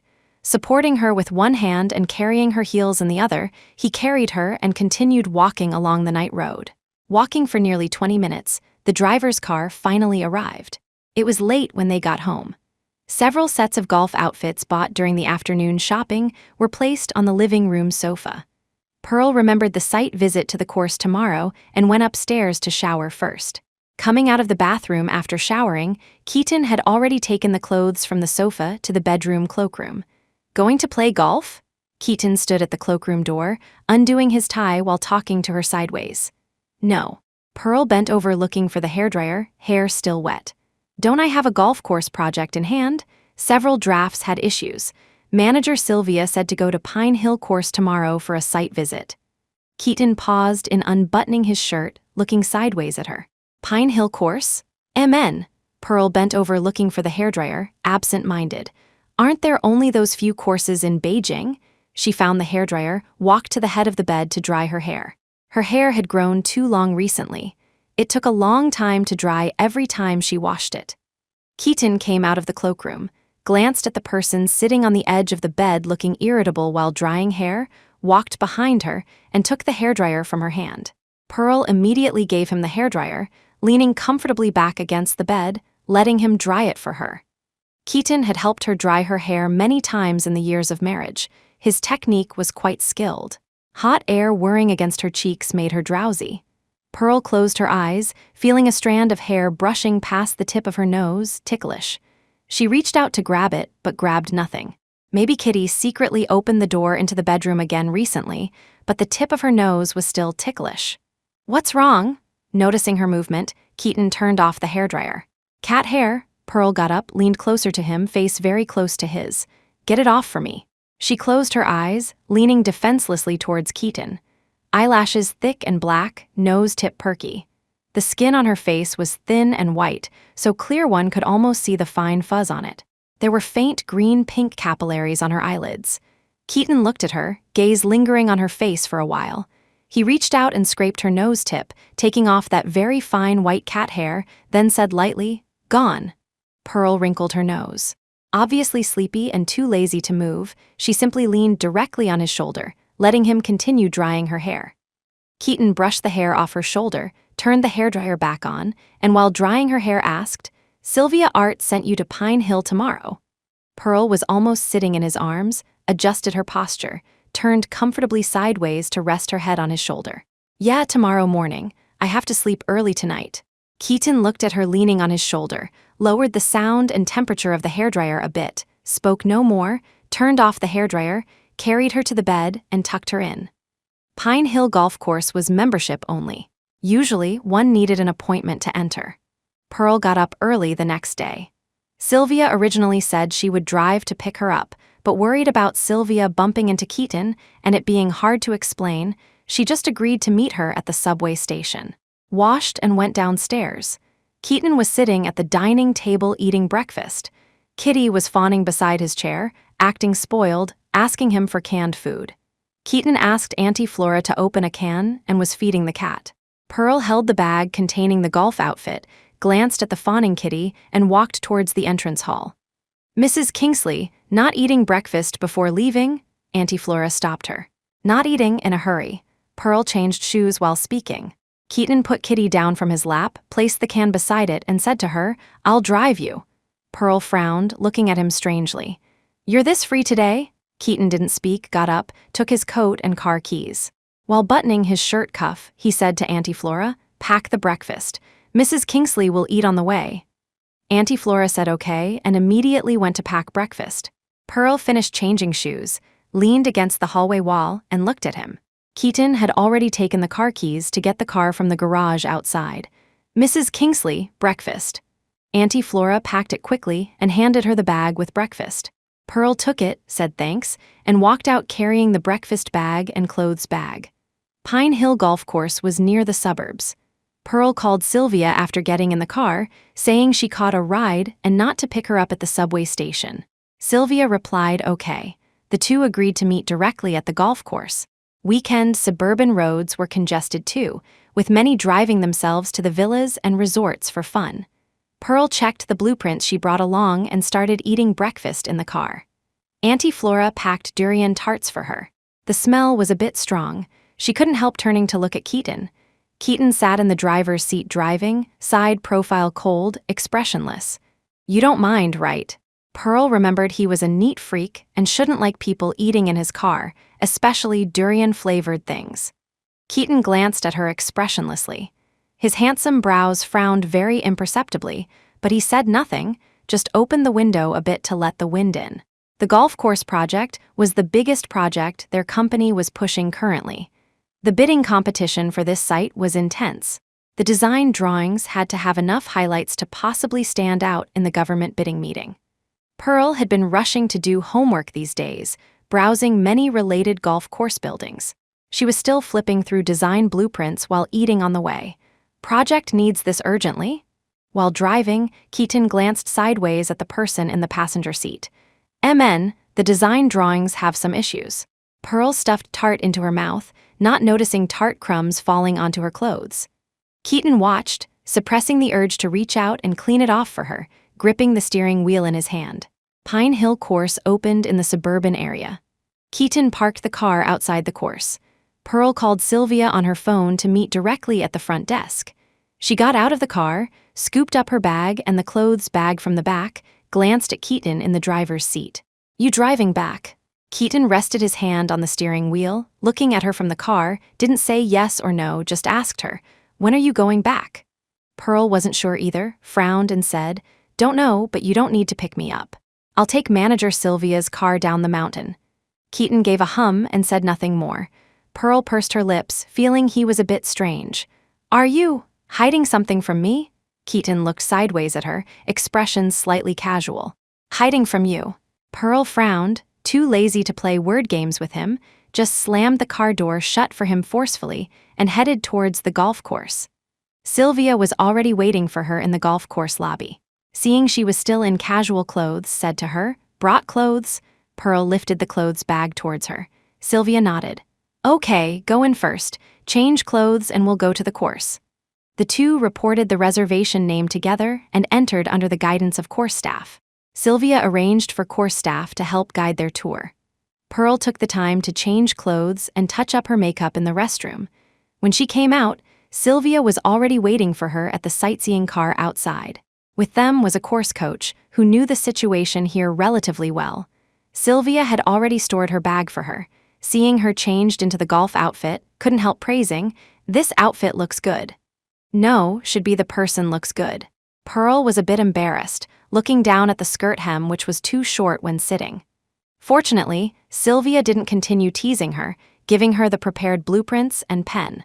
The two listened to the coach in front explain some precautions about the course while looking at the overall architecture from the sightseeing car. After a round, Pearl made many notes on the blueprint. Sylvia asked the coach to schedule a lesson for them, thinking since they were here, might as well experience it. Course time and slots had to be reserved in advance. The spot Sylvia booked was near the VIP area. The coach and caddy went to get them suitable clubs. Pearl felt a bit hot. The makeup she applied when going out was a bit smudged. She stood by the resting parasol eating fruit from the platter, not wanting to play with the coach at all. Sylvia tried swinging the club herself on the side, missed the hole. The caddy on the side ran over to help retrieve the ball. Seeing Pearl just eating fruit over there, she called her, "Pearl, come try too." Pearl frowned uninterested, said she was a bit hungry, continued eating the fruit platter there. Separated by a glass partition, some noise came from the VIP area next door. Sounded like someone talking, heard something like Mr. Kingsley. She was sensitive to the surname Kingsley Jeong, couldn't help pricking up her ears to eavesdrop secretly. Before hearing a few sentences, Sylvia, who was playing ball alone nearby, suddenly headed towards the VIP area. Before Pearl could call out to stop her, she heard Sylvia greeting the people over there through the glass, saying, "Mr. Kingsley, why are you here?" Pearl heard a somewhat cold yet familiar voice, "Manager Sylvia, come to play ball." Pearl stuffed a piece of mango into her mouth, almost wanting to turn around and leave immediately. But Sylvia had already spoken, "Bringing a designer under me here for a site reference. Pearl, come say hello to Mr. Kingsley." Pearl braced herself and turned around. Keaton stood under the eaves of the VIP area, wearing a black and white golf outfit, one hand in his pocket. His cold, deep brows appeared somewhat indifferent, looking at her lightly. Sylvia was still introducing her to Keaton, saying she was a new, cutting-edge designer in the company, very spirited, etc., completely unnoticed that Pearl had almost buried her head in the golf hole. "Pearl, this is Mr. Kingsley, Von Schning's new boss. You should have seen him at last week's regular meeting." Sylvia pulled her sleeve, signaling her to be smart with her eyes. Facing Keaton's oppressive gaze, Pearl looked up at him and called out, "Hello, Mr. Kingsley." Don't know if it was her illusion, she felt after saying this, Keaton seemed to smile. But looking up, he was just holding the golf club, looked at her quite indifferently for 2 seconds, nodded and said seriously, "MN, hello Architect Fairchild." Fortunately, Sylvia seemed quite thick-skinned and noticed nothing, continuing to talk about the project on the side. Keaton came to play with a few friends he knew. Behind him were several young men and women also dressed in golf attire. He obviously had no mind to listen to work reports at this moment. Responding casually, he picked up the mineral water nearby, opened it, and drank 2 mouthfuls with his head back. Pearl looked down at the plastic grass under her feet, grinding her toe back and forth on it. "MN, wait until the bidding meeting ends next month, hard work manager Sylvia." Keaton spoke, capped the mineral water bottle, also ground his shoe on the grass, his gaze landing on Pearl aside, saying lightly, "Architect Fairchild, flowers and grass have feelings, show mercy underfoot." Pearl silently moved her foot back. Sylvia paused, glanced at Pearl, smiled. "Then Mr. Kingsley, you stay busy." She didn't continue reporting, turning to pull Pearl away. Pearl sighed in relief as if a heavy burden was lifted. Originally, Keaton suddenly becoming Von Schning's boss gave her some psychological pressure. Now she had to report work face to face. Real husband turned boss, wished she could submit her resignation tomorrow. Sylvia pulled her away, whispering as they walked, "Do you know Mr. Kingsley?" Pearl shook her head immediately. "Don't know him." Sylvia frowned, but didn't suspect much, only said, "Mr. Kingsley was also in the architecture department at Beijing University before, but when you were in school, he should have graduated already." Pearl didn't speak, just glanced towards the sunny lawn ahead, said to Sylvia, "Bit hot, I want to go to the lobby to rest a while." Sylvia glanced outside the course, also felt hot, nodded. "Okay, wait for me a bit. I booked the lesson, 2,000 plus a session, I have to finish it." Pearl nodded. "I'll wait for you in the lobby." Sylvia said no more, letting her go out first. Pearl took her phone, walked from the course area to the lobby. Cold air from the indoor lobby blew over. A waiter holding a tray rushed towards the course area, didn't pay attention, and bumped straight into Pearl. Orange juice on the tray spilled, splashing all over Pearl. Sorry, the waiter apologized repeatedly. Pearl looked down at the juice on her, retreated a few steps, shook her head saying, "It's okay, not your fault, I bumped into you." The golf course manager also heard the noise and came over. "Sorry, ma'am, shall we take you to change clothes first? We will compensate for dry cleaning." Sylvia was playing with the coach over there, didn't notice the commotion here, just as Pearl wanted to say no need. "Take her to my room to change." Someone suddenly walked over from the side. Pearl turned her head. Keaton looked calm, holding a suit jacket in his hand at some point. Walking up to her, he lowered his head and very naturally tied the jacket around her waist. Pearl frowned, instinctively wanted to back away. Keaton looked up at her, pulled her closer using the jacket, and said faintly to the manager beside, "Take this lady's things to my room too." Pearl glared at him with warning in her eyes. Keaton looked calm, looking down at her as if not understanding her meaning, slightly raising an eyebrow. "Any problem?" Pearl held her breath and didn't speak. Looking at the two, the manager understood something and immediately said to Pearl, "Ma'am, please follow me." Pearl looked down at the juice on her, already somewhat sticky.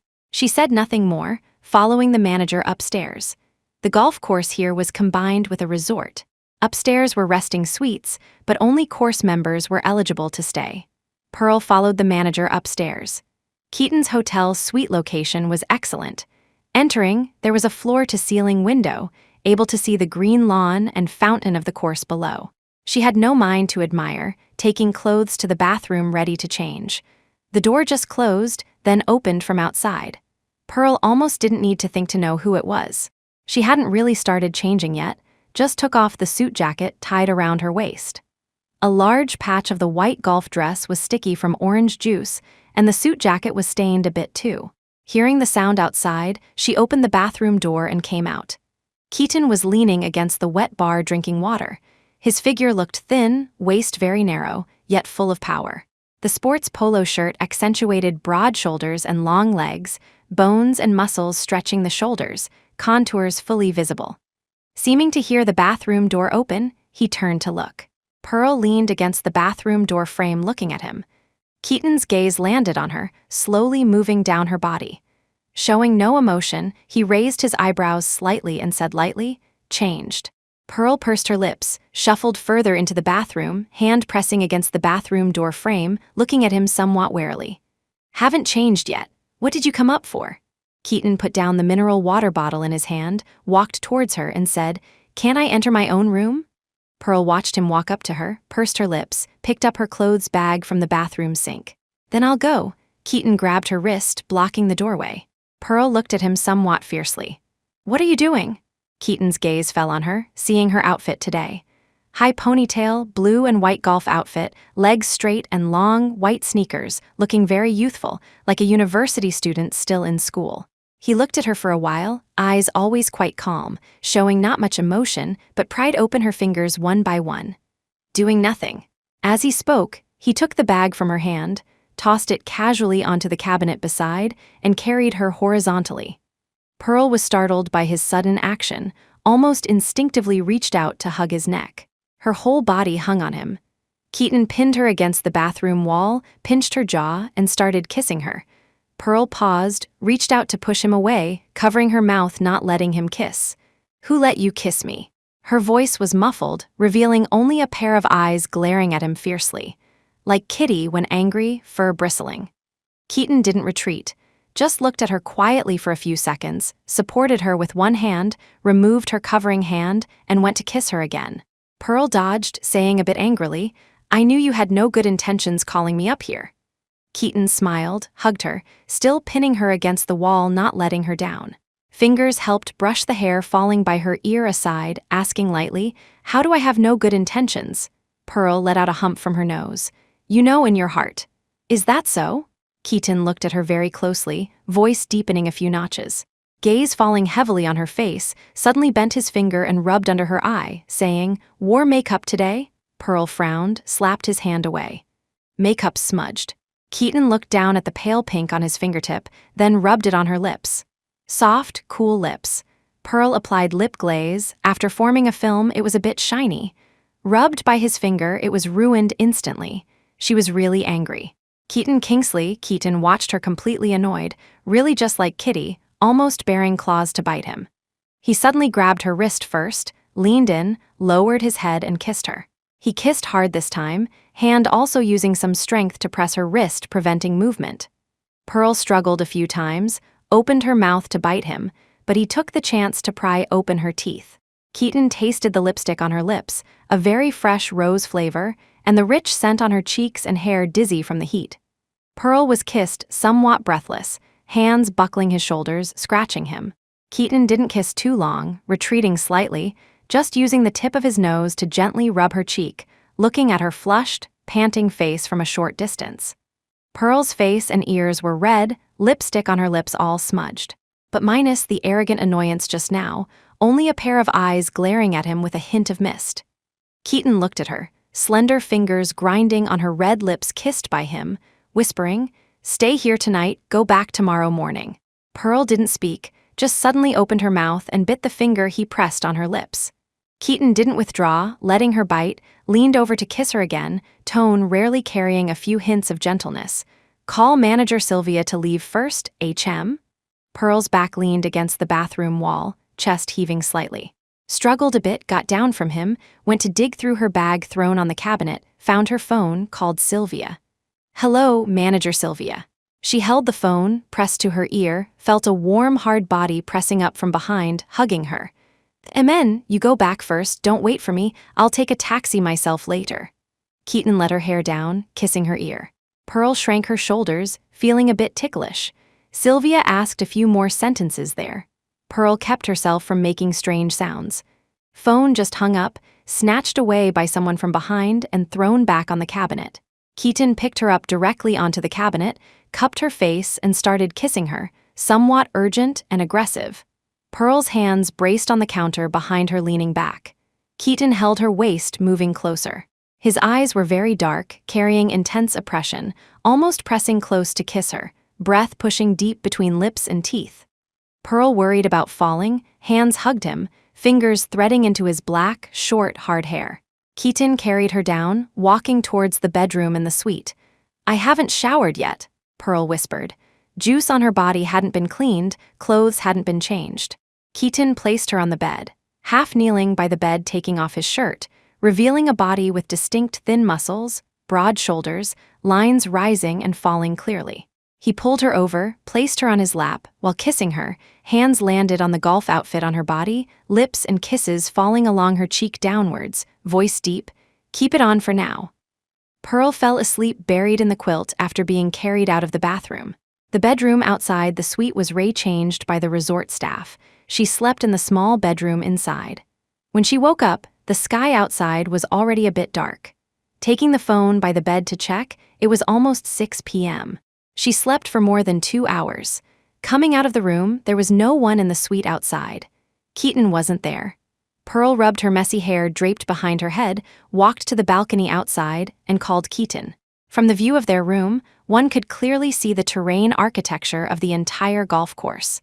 The gray-blue skyline slowly descended, and the green lawn was a bit dark. The phone connected quickly. Keaton's voice came from that side, awake. Pearl stood by the railing holding the phone, looking down. "MN, where are you?" Keaton's side seemed a bit noisy, like he was with people. "In the box downstairs, hungry?" Pearl touched her stomach, so hungry it was caving in. She answered truthfully, "Hungry." Keaton seemed to laugh very faintly on that side, came out of the somewhat noisy room, said to her, "Change clothes, I'll pick you up at the elevator." Pearl gave an "oh" and hung up.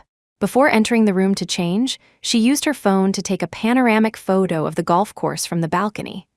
Keaton finished the call, went back to the box and knocked, said to Chester Zane and Timothy Slate, who were playing cards, picking someone up. Just now, they were playing cards, he suddenly took a call and went out, now saying he's going to pick someone up. "Who is it? Needing you to pick up personally." Timothy was almost winning this round, determined not to let him go, waved to a staff member beside him saying, "You go pick up the person for Mr. Kingsley. We're in the middle of a game, no rule allows slipping away halfway." Keaton stood at the door, phone still by his ear not taken down, wearing a black shirt, tall with long legs, temperament cold and outstanding, the most eye-catching in the whole box. Chester and Timothy brought a few small celebrities who kept blushing, secretly looking at him. "Put this round on me." He glanced at their cards, said directly. Timothy and Chester looked at each other, sensing something fishy. "Fine." Keaton ignored their teasing gazes, closed the box door, and went to the elevator to pick up Pearl. "Master Joe, Master Song, who was that just now?" A bold one among the small celebrities on the sofa asked. Chester laughed, looked at that female celebrity. "Why, took a fancy." Timothy lit a cigarette, pretending to be jealous. "What's this about? I brought you, right?" That female celebrity smiled, quite generous. "I like that type." "Is he single?" Chester and Timothy looked at each other, both laughed. "Then you can stop thinking about it. Double of double, married for 3 years. The female celebrity paused, a bit surprised, but didn't see him wear a wedding ring. Commercial marriage with his wife, right? Chester and Timothy didn't say much this time. They had known Keaton for a long time, were quite surprised about him marrying Pearl, but also not surprised. Since school days, Keaton was the most popular with women in their group. Many chased him. During UK studies, there were Westerners and mixed-race girls too. But he seemed uninterested in women, barely any scandals around him. Returned to the country 3 years ago, suddenly registered for marriage without warning. Wedding hasn't been held to this day. Few knew about this. But just now, while playing cards, Chester and Timothy noticed something wrong. Scratches on the neck aside, there were marks on the wrist when drawing cards. Looked like scratches, also like bite marks. Chester even asked specifically, "What happened to the hand?" Keaton didn't really hide it, just looked down and said nothing. Timothy played along on the side. "Cat scratched, but when did you raise a cat?" They winked at each other. "Couldn't be a wild cat raised outside, right?" Keaton just glanced at them, replied quite coldly, "Don't have that fetish." Pearl changed clothes, holding phone and room card, walked from corridor to elevator. The resort's architectural design here was quite special. The corridor design was also unique, with many paintings on the wall, looking expensive at a glance. She observed while walking, thinking no wonder her design drafts were rejected. Reaching the elevator, she reached out to press the down button, but saw an adjacent elevator coming up. She stared for a while, suddenly remembered Keaton said he'd pick her up. The hand stretched out shrank back, quietly waiting for that upward elevator. Elevator stopped on her floor. Doors opened slowly. Pearl felt like returning to kindergarten days, waiting at the door with a backpack after school, guessing if Gwendolyn would come to pick her up today. Opening the elevator door, stranger or Keaton. The second before doors opened, she suddenly closed her eyes again, looking down at the carpet pattern underfoot. Doors opened, a few seconds, 10+ seconds, many tens of seconds, no one walked out. Pearl pinched the room card, feeling she seemed to sigh in relief, yet a bit inexplicably disappointed. But actually didn't expect it either. Just ready to look up, suddenly heard Keaton's voice. "How long do you plan to watch ants move here?" Pearl, startled, abruptly looked up at the elevator. Keaton stood leisurely in the elevator, one hand pressing the button, gaze on her. Unknown how long he watched her. Pearl pursed her lips, suppressing the inexplicable emotions suddenly floating up like a balloon in her heart, walked into the elevator. Where are their ants moving? Keaton reached out to press the down button, glanced sideways at her lightly. "If not, what were you staring at the ground for?" Pearl didn't speak, just raised her chin, imitating his usual very cold and cool tone saying, "Secret, won't tell you." The private room was under a separate eave outside the course, requiring a walk around a corridor along the water from the lobby front. Pearl followed behind Keaton, observing the resort hotel and the golf course outside while walking. Semi-suspended glass floor, looking up one could see the blue-black clouds and stars overhead. Keaton walked in front, but paced much slower than usual, intentionally waiting for her. Reaching the box, he pushed open the door. Pearl was still thinking about the architectural design here, didn't think too much, followed him in. Chester and Timothy were betting on who Keaton picked up. Hearing the noise, both looked up. Both expressions were a bit stunned, seemingly didn't recognize her much. "This is Keaton, which sister is this, not introducing?" The female celebrity in the box who actively asked about Keaton being single just now also looked over. Pearl frowned, turned to look at Keaton.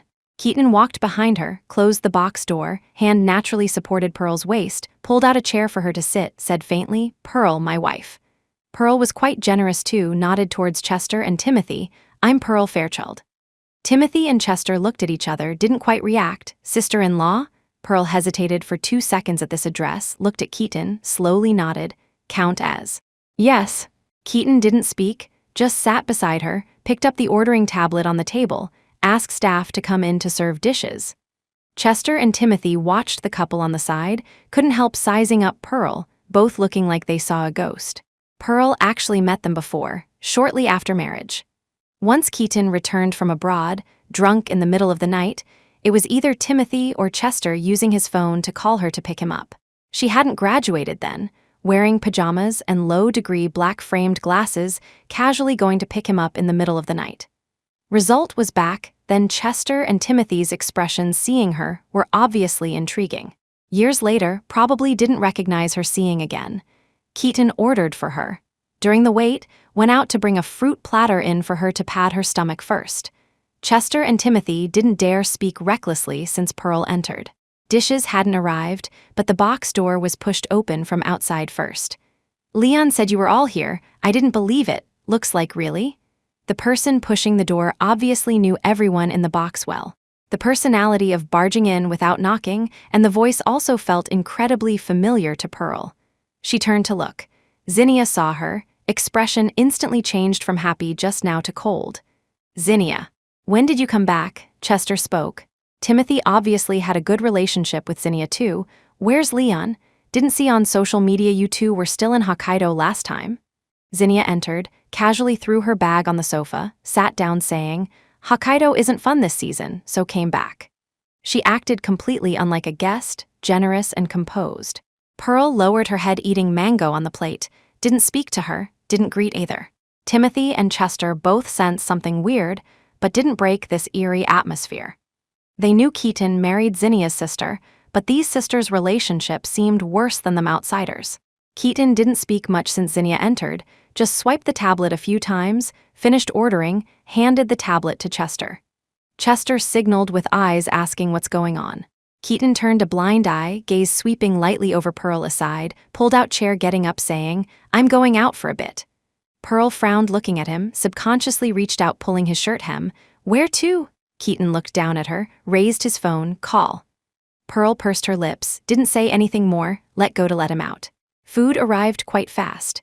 Keaton came back after a while. Behind him followed Zinnia's husband Leon Lancaster. After eating, Timothy proposed playing cards together. Pearl didn't know how to play these, also had no interest sitting at a card table with Zinnia, found an excuse to go out saying going to restroom. Corridor design here was a bit complex, location hard to find. She asked a few staff members to find the restroom location. Pushing door in, Zinnia was already at the sink. She turned ready to leave directly. Do you plan to hide whenever you see me in the future? Zinnia's voice sounded from behind, carrying a familiar mean tone. Pearl paused steps, turned around, walked to the sink, turned on the tap. Zinnia looked at her, fed coldly, thought how long you could pretend. Pearl pretended not to hear her, looked down squeezing soap, turned tap water up a bit. Zinnia mocked on the side, Keaton looks average towards you too. Why, is it happiness or swallowing needles?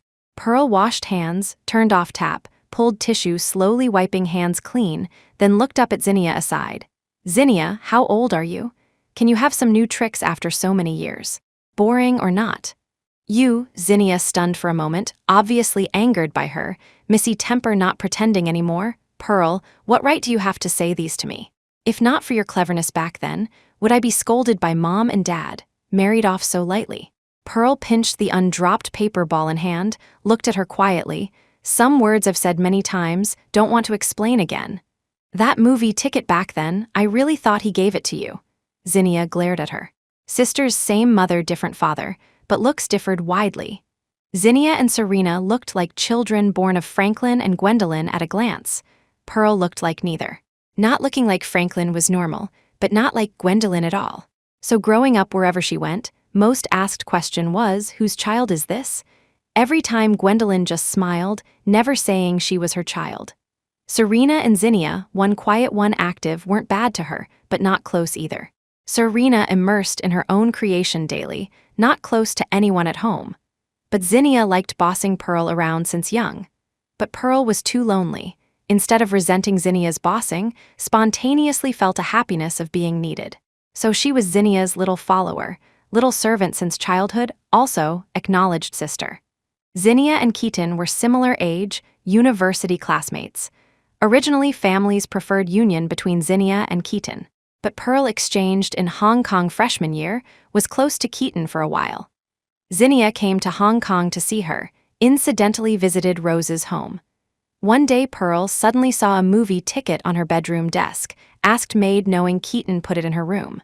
She thought Keaton sent it wrongly then, didn't ask him, privately gave the ticket to Zinnia. Result that night, Zinnia came back after movie crying and fought with her, saying what she took her for, dog blood youth movie sisters fighting for man intentionally yielding ticket to her. Pearl, confused, but also learned from Zinnia's fragmented words, Keaton's ticket was for her. Pearl, unfamiliar with romance then, felt hazy and puzzled, looking at Zinnia crying red-eyed helpless, but also curious why Keaton gave her a movie ticket. She pinched that ticket, crumpled by Zinnia, unfolded bit by bit, lay on room desk watching all night, but never figured out what Keaton meant. Next morning, she finally decided to ask Keaton what giving the ticket meant. Result, knocked on room door for half a day. Until maid told her, Keaton packed luggage early morning, gone to airport, going to UK immediately. Pearl's intuition told her to chase immediately to ask what the ticket meant, otherwise might regret forever. She immediately took taxi to airport, but missed it. Flight took off long ago, and Keaton's phone and WeChat couldn't connect. He seemed to change phone and contact. 19-year-old Pearl sat alone at airport, pinching that ticket of unknown meaning, sat all day, then taxied back herself. For a long time after, she didn't see Keaton again. Relationship with Zinnia became very poor. Shortly after Zinnia agreed to childhood friend Leon's proposal, at their wedding, she finally saw Keaton again. Unlike back in Hong Kong, Keaton became taller, handsome, also mature. Seemed to become people of two worlds, eyes looking at her very strange, even cold. Pearl originally gathered courage wanting to talk to him, ask meaning of that ticket back then, but didn't ask. Later, she went to Paris for grad school. Keaton stayed in London developing, occasionally thought about finding him. Paris to London train 2 hours, drive 5 hours, plane ferry 1 hour. But she never went to find him once. Of course, he never looked for her. Paris study load heavy, her language bad, slowly almost forgot that ambiguous ticket. Until 3 years ago, families uniting, he suddenly named to marry her. She hadn't graduated then, confusedly called back by Gwendolyn and Franklin to marry. Coming out of Czech Lapcock Airport, he drove to pick her up. Hong Kong weather bad, gloomy, like typhoon coming. He wore dark blue shirt, handsome thin face, brow bone sharp, thin lips, cold deep features, much more mature and cold than memory. Outside airport car, lights dim yellow shining over, sharp light folding along his stereoscopic cold features, making him appear in faint dark blue light and shadow. Unreal. On that long seaside highway to Registry, he suddenly turned asking her, "Is it voluntary?" That was the first sentence he actively said to her after that ticket. Pearl turned head, originally wanting to look at him, but attracted by beautiful coastline outside driver window. From dark green to deep blue seawater, wet fog almost spreading into window. She opened mouth, originally wanting to ask, "Was that ticket for me?" but finally only turned into a silent "Amen." Keaton looked at her a few seconds, cold handsome face appearing unclear under seawater fog outside window, didn't say another word. To this day, Pearl actually didn't know why he insisted on marrying her. When Pearl returned, Zinnia had left. Leon was getting Zinnia's bag. Leon and Zinnia were childhood sweethearts, families were neighbors since young, relationship good. But the Lancaster family couldn't compare to Kingsley, previous years even worse than Fairchild, so Franklin and Gwendolyn weren't satisfied with this marriage initially. Zinnia insisted on marrying, they originally spoiled Zinnia, finally agreed. Post-marriage Leon changed his previous idle ways, started taking over Lancaster business. Didn't take long for Lancaster to surpass Fairchild by a large margin. Franklin and Gwendolyn, who looked down on Leon, barely accepted. Pearl. Leon saw her, smiled, actively greeted. Pearl also greeted, brother-in-law. Leon held Zinnia's bag, glanced at Keaton, spoke, "Your second sister sometimes has sharp tongue tofu heart, actually cares about you quite a bit." Pearl didn't say anything. Leon patted her shoulder, got up, closing box door, leaving. Chester and Timothy long saw something wrong with sister's relationship, dared not say anything just now. Keaton was playing Guandon with them, celebrities in box all gone. Pearl bored sat by sofa, wanted to go up rest. Keaton turned to her, pointed at his card table, asked her, "Play 2 rounds." Pearl sat on sofa, looked up at him, shook head, "I don't know how." Keaton got up, gave seat to her, "Try." "Losses on me?" Chester and Timothy lost several rounds in a while, just wanted to win back quickly, immediately said, "Sister-in-law, come play a few." "Yeah, losing doesn't cost money anyway." Pearl looked, a bit tempted.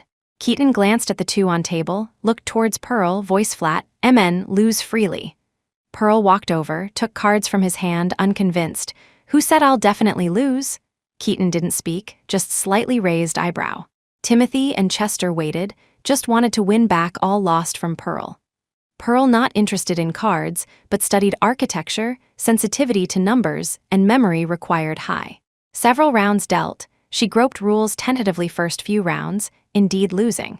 Keaton watched behind her, no intention to guide, just watching her play. Chester and Timothy delighted, didn't let her leave table.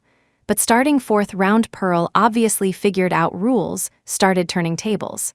Timothy watched, just one back about to vomit out, couldn't help looking up at Keaton behind Pearl. "You guys didn't cheat, right?" Keaton ignored him, only looked down at Pearl's cards. Guandon popular only these 2 years, they played Texas Hold'em more before. Pearl saw classmates play Texas in Paris, researched slightly, but didn't really play. Later rounds she completely suppressed Chester and Timothy, winning back all lost previously, and winning several consecutive rounds. Not playing. Timothy threw cards, clearly couldn't afford losing, "Play more, my company's turnover next month will be lost." Chester smiled too, put down cards, "Sister-in-law amazing." Pearl put down cards calmly, glanced at Keaton aside, chin slightly raised, provocatively looking at him, "Not that hard." Keaton looked up at her, gaze on her face, nodded, quite seriously said, "MN, amazing." Pearl fed lightly, put down cards, mood expanded a lot, sleepy, going back to rest first. They still had work to chat, had to switch venue later. Keaton checked time, turned to call staff outside in, take her upstairs to rest. Back in room, Pearl redrew drafts sketched on sightseeing car during day, added design inspiration from resort to architectural blueprints. But didn't bring laptop, could only draw on paper. Before sleep she put draft papers on nightstand, didn't wait for Keaton, slept first. Changed bed a bit, recognizing bed, Pearl didn't sleep deep. So woke up once Keaton returned. He seemed to drink a bit, Pearl smelled alcohol on him once at bedside. Hazily opened eyes, Keaton sat by bed looking at her design drafts. Pearl sobered up instantly, instinctively reached out to snatch the papers from his hand. "I drew randomly, don't look."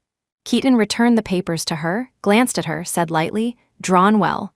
Pearl stuffed papers by nightstand, didn't speak. Room unlit, Keaton's shirt buttons undone too. Cold, indifferent face, rarely showing gentleness. He scanned papers casually stuffed on nightstand. "I thought you wouldn't be an architect." Pearl paused hearing this, but didn't speak, just leaned against headboard, slightly looking up at him. "Why?" Gwendolyn was famous architecture professor at Beijing U, many formidable domestic architects were her students. Keaton was her student too. When Pearl applied for major, almost no choice, only allowed architecture. But Zinnia and Serena could choose majors they liked. So for a long time, she really hated architecture. Exchange in Hong Kong was peak of her loathing for architecture. Because of Rose, she visited Kingsley home often, Keaton occasionally responsible for pickup, also drove her out for fun, so before ticket event indeed had a quite good memory. Keaton didn't speak, just looked at her for a while, tone without much fluctuation, guessed. Pearl looked at him from dim light, hands on quilt clenched down, suddenly said, "Keaton," she called him, wanting to ask, was that ticket given to her? Why leave without word, why treat her like stranger for years but suddenly marry her? "HM," Keaton looked at her, body leaned forward slightly, reached out clasping her nape, breath with thin alcohol scent invading nose. He held her chin, started kissing her, kisses falling densely on corner of lips and neck. Pearl paused but didn't close eyes, just looking at him. "What did you want to ask?" Keaton kissed a while, fingers pinching her chin, retreated slightly, eyes looking closely at her, asked again. Pearl didn't speak, just shook head, reached out hugging back his neck, kissed him back. Next morning breakfast at resort restaurant, Pearl and they prepared to go down. Staff helped drive car outside. Pearl habitually went around to passenger side ready to board. Keaton suddenly called her, threw keys to her. "You drive." Expression looked quite calm. Juice in morning seemed to have alcohol. Resort specialty drink, he felt wrong after drinking. Pearl gave an "oh," didn't say anything, took keys, went to driver's side. License got early, but drove few times, occasionally helped drive at work. Keaton sat in passenger seat, seatbelt not fastened yet. Pearl stepped on gas, drove out directly. Downhill road easy to drive, newly built winding mountain road. Pearl drove steady, just speed a bit fast. Keaton looked at her from passenger seat, slightly surprised at her driving skills. "Any cars in my garage you like?" Pearl turned to look at him. "What do you mean?" Keaton leaned back, plain voice. "If you don't want to ride my car to work, drive yourself." Pearl thought, slightly tempted. "What car's in your garage?" "Can I drive?" Keaton thought slightly, then find time to buy a new one. Pearl frowned, looked at him warily. "Why suddenly so good to me?" Keaton noncommittal. "When was I ever bad to you?" Pearl held steering wheel, fed, too many times. Keaton raised brow bone, didn't continue bickering. Turned topic back. "Won quite a bit last night. Buy whatever car with that money, counts as your own." Pearl heard finally tempted, thought saying, "Also fine." Monday at work Pearl gave revised drafts to Sylvia. Sylvia finished reading quite satisfied, asked her to office for chat. Project content finished, Pearl ready to leave office. Sylvia stopped her, making coffee while chatting. "Right, when did you leave that day?" Pearl paused, thinking of event upstairs, inexplicably guilty, just that night. Sylvia gave coffee to her, returned to desk, narrowed eyes at her, suddenly asked, "You?" "No, Mr. Kingsley." "Of course not," Pearl denied almost without thinking. Sylvia was her university senior, knew each other long, recommended her to von Schning. But marriage with Keaton, except families barely anyone knew. "Is that so?" Sylvia seemed to just ask casually, didn't really discover anything. "Felt Mr. Kingsley talking to you at course that day was a bit strange." Pearl pinched documents in hand. "No, maybe seeing unfamiliar face." Sylvia nodded, didn't say more.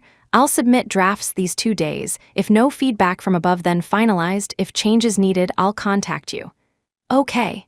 Pearl sighed in relief, closed office door leaving. Back at desk, Zoe sneaked over talking. "Chatted what?" Pearl closed layers on computer, designed drafts. Zoe glanced uninterestedly at her computer, moved back. Evening off work, Pearl packed things ready to leave. Phone suddenly received message from Keaton. "Wait for me in my office." Pearl looked at phone, stopped steps walking out. Zoe and colleagues walking to elevator, seeing her standing at door, called her, "Pearl, standing for what, not going?" Pearl turned off phone, looking at Zoe and colleagues. "You guys go first, I seem to have a draft unfinished." Zoe frowned. "Come tomorrow, work's over." Pearl shook head. "You go back first, I'll finish quickly." Before Zoe said more, she returned to desk. Wait until colleagues gone mostly, Pearl walked to exclusive elevator. Reaching to press, fingers paused slightly, messaged Keaton, "Which floor?" Keaton replied fast, 27th floor. Pearl pressed elevator, exclusive floor arrived fast. But off work time now, 27th floor empty. She passed secretary office, walked forward room by room. "Mrs. Kingsley." Simon's voice sounded from behind.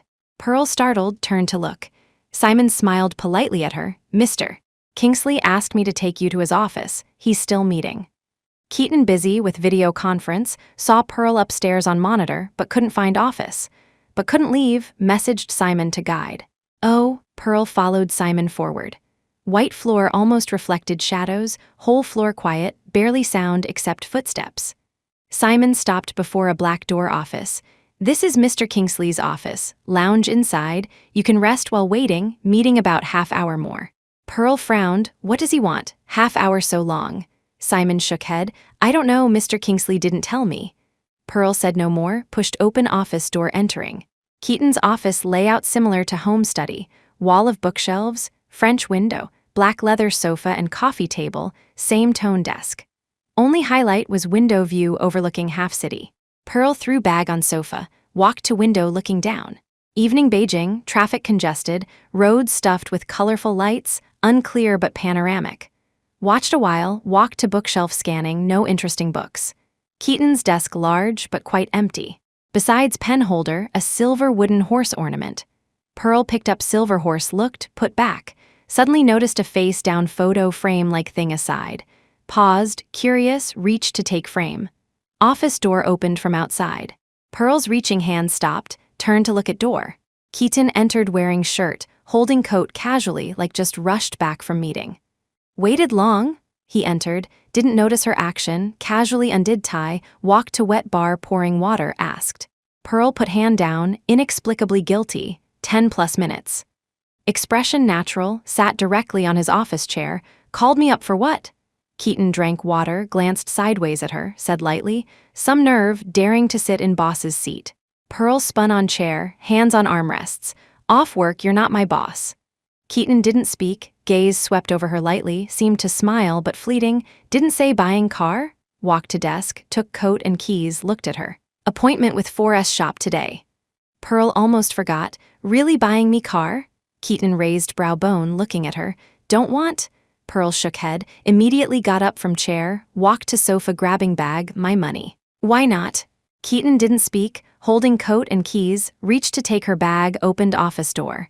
4S shop appointment made. Pearl tried a few, liked all, finally picked a Porsche. Test driving Keaton stood outside window looking, not picking more expensive one.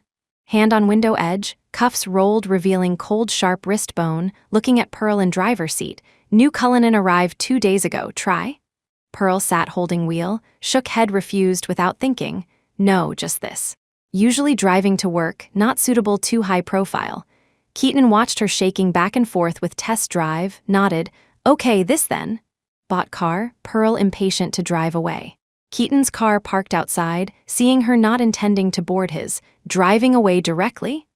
Pearl sat in driver's seat, looking at him, nodded undisguised. I want to drive back myself, let's go separately. Keaton didn't speak, stood by his black G-Wagon, glanced calmly at her new car, walked to passenger side, opened door, got in. Pearl hadn't closed door, startled by him. What are you doing? Keaton threw coat casually in back seat, fastened seatbelt, drive your car back. Pearl stunned, staring at him. What about your car? Staff smiled aside. Mr. Kingsley, we can deliver your car after maintenance later. Keaton nodded. MN, thanks. Staff said no trouble, called someone to drive his car away. Pearl turned to look at him, drove out dissatisfied. I wanted to experience driving without passenger. Keaton leaned back, glanced lightly at her. Wait till I travel tomorrow, you can experience. Pearl drove onto road, heard pause, turned to look, traveling again. Where? Keaton looked at car behind and mirror, frowned, reminded seriously. Pearl, look front and mirrors when driving. Pearl held wheel, moved gaze to road ahead. Car drove a while, stopped at red light. Keaton turned head, pursed lips looking at her a few seconds. Let Uncle Zhao follow you these days driving. Uncle Zhao was Keaton's driver, responsible for pickup when Pearl drove before. Pearl turned to him, meaning, opinion on my skills. Keaton face cold, looking calmly at her, nodded, MN, big opinion. Pearl retorted dissatisfied, then dare sit in my car. Keaton adjusted seatbelt, looked at her unconvinced expression, why dare not? Tone indifferent, expression calm, looking eyes with her. Pearl glared a few seconds, tightened lips, turned face, looking angrily at traffic ahead. Place Keaton traveling to was Hong Kong. Company cooperation, back to Hong Kong for meeting. Flight in morning, Pearl hadn't woken when departing. Yesterday bought car back, Pearl ignored him, intentionally hugged kitty rubbing cat hair, didn't want him touching. Keaton saw through, didn't act beastly forcing. But sleeping midnight, she turned unquietly, legs pressing him, dreaming kicking him. Next morning 7 a.m. flight. Keaton kicked awake, looked at person kicking him, held her knees, pulled dreaming person over. Pearl obviously slept deep but woke up. Looked down, reacted few seconds, whimpered a few sentences. Completely awake, started cursing him bastard. Keaton used to her not recognizing people behavior. Lifted face, brow bone stained, cold face deep and dark, straightened pinching chin, kissed fiercely. Keaton barely slept. Carried person out from bath, Pearl slept again, muttering bastard. Driver Uncle Zhao drove to airport. Keaton thought of her driving yesterday, couldn't help instructing. Uncle Zhao, trouble you follow Pearl driving these days, contact anytime if issue. Uncle Zhao brought from Hong Kong, smiled saying okay, used not standard HK Mandarin. your goodness to Mrs. Kingsley only we know, some words must say yourself, otherwise she doesn't know. Keaton sat back seat, didn't speak, looked at not fully bright beiging outside, lightly said, in her eyes I'm probably world's biggest bad guy. Hazy fog mixed with bridge lights projected into window, face cold indifferent, still emotionless calm. Keaton traveling, Pearl quiet, but woken midnight before leaving, nearly late for work. Project progress pushed forward finally, Sylvia submitted drafts, results soon. Pearl ran West City site again before drafts finalized. Bidding next month, land government key project, many companies watching. Although West City suburban now, surrounding environment average, value definitely rise after resort. Pearl drove loop at site, few people there, evening gloomy like rain. Dared not stay, drove back, road empty, wind blew trees noisy, scary. Back way stared hard at road, dared not distract, relieved reaching city. But received call from Fairchild Homes suddenly. Heart repelled but answered. Maid called, saying Gwendolyn fell stairs accidentally, sent to hospital, asked her to visit. Pearl received call, drove to hospital immediately. Got off, sure enough rained. No umbrella in car, worried Gwendolyn, ignored rain ran to lobby. Asked room number, rushed up. Before entering room, heard Serena and Zinnia talking to Gwendolyn. Stopped steps entering. I'm fine, just careless. Gwendolyn voice helpless, mixed with imperceptible intimacy. Zinnia fed, you're fine, sister, and I almost scared to death. Serena peeling fruit aside, full checkup in 2 days, you and Dad watch health. Gwendolyn leaned on bed, rarely gentle, okay, listen to you. Pearl stood at door a while, wet rain cold on skin, dripping on floor. Nurses and doctors approaching, didn't enter, turned to elevator down. Back in car, clothes half wet. Turned on heater, took off wet shoes, drove back directly. Mr. Kingsley. Simon knocked open hotel room. Keaton woke not long, standing before mirror buttoning shirt, cold face sparse against Victoria Harbor outside. Simon held documents, closed door behind. Keaton landed Hong Kong directly to hotel rest. Returned few times, mostly stayed hotel penthouse. Morning landed immediately meeting at local company, then Simon drove to hotel rest. Evening banquet attending, international exchange. Cooperation with SAGY changed to tomorrow afternoon 3 p.m. Company temporarily swapped new representative from Kuala Lumpur. Simon reported aside. Keaton buttoned tie listening. Wrist raised showed faint red marks, Pearl bit. She had bad habit when couldn't take it liked hugging arm, biting finely. Marks not heavy like rubbing.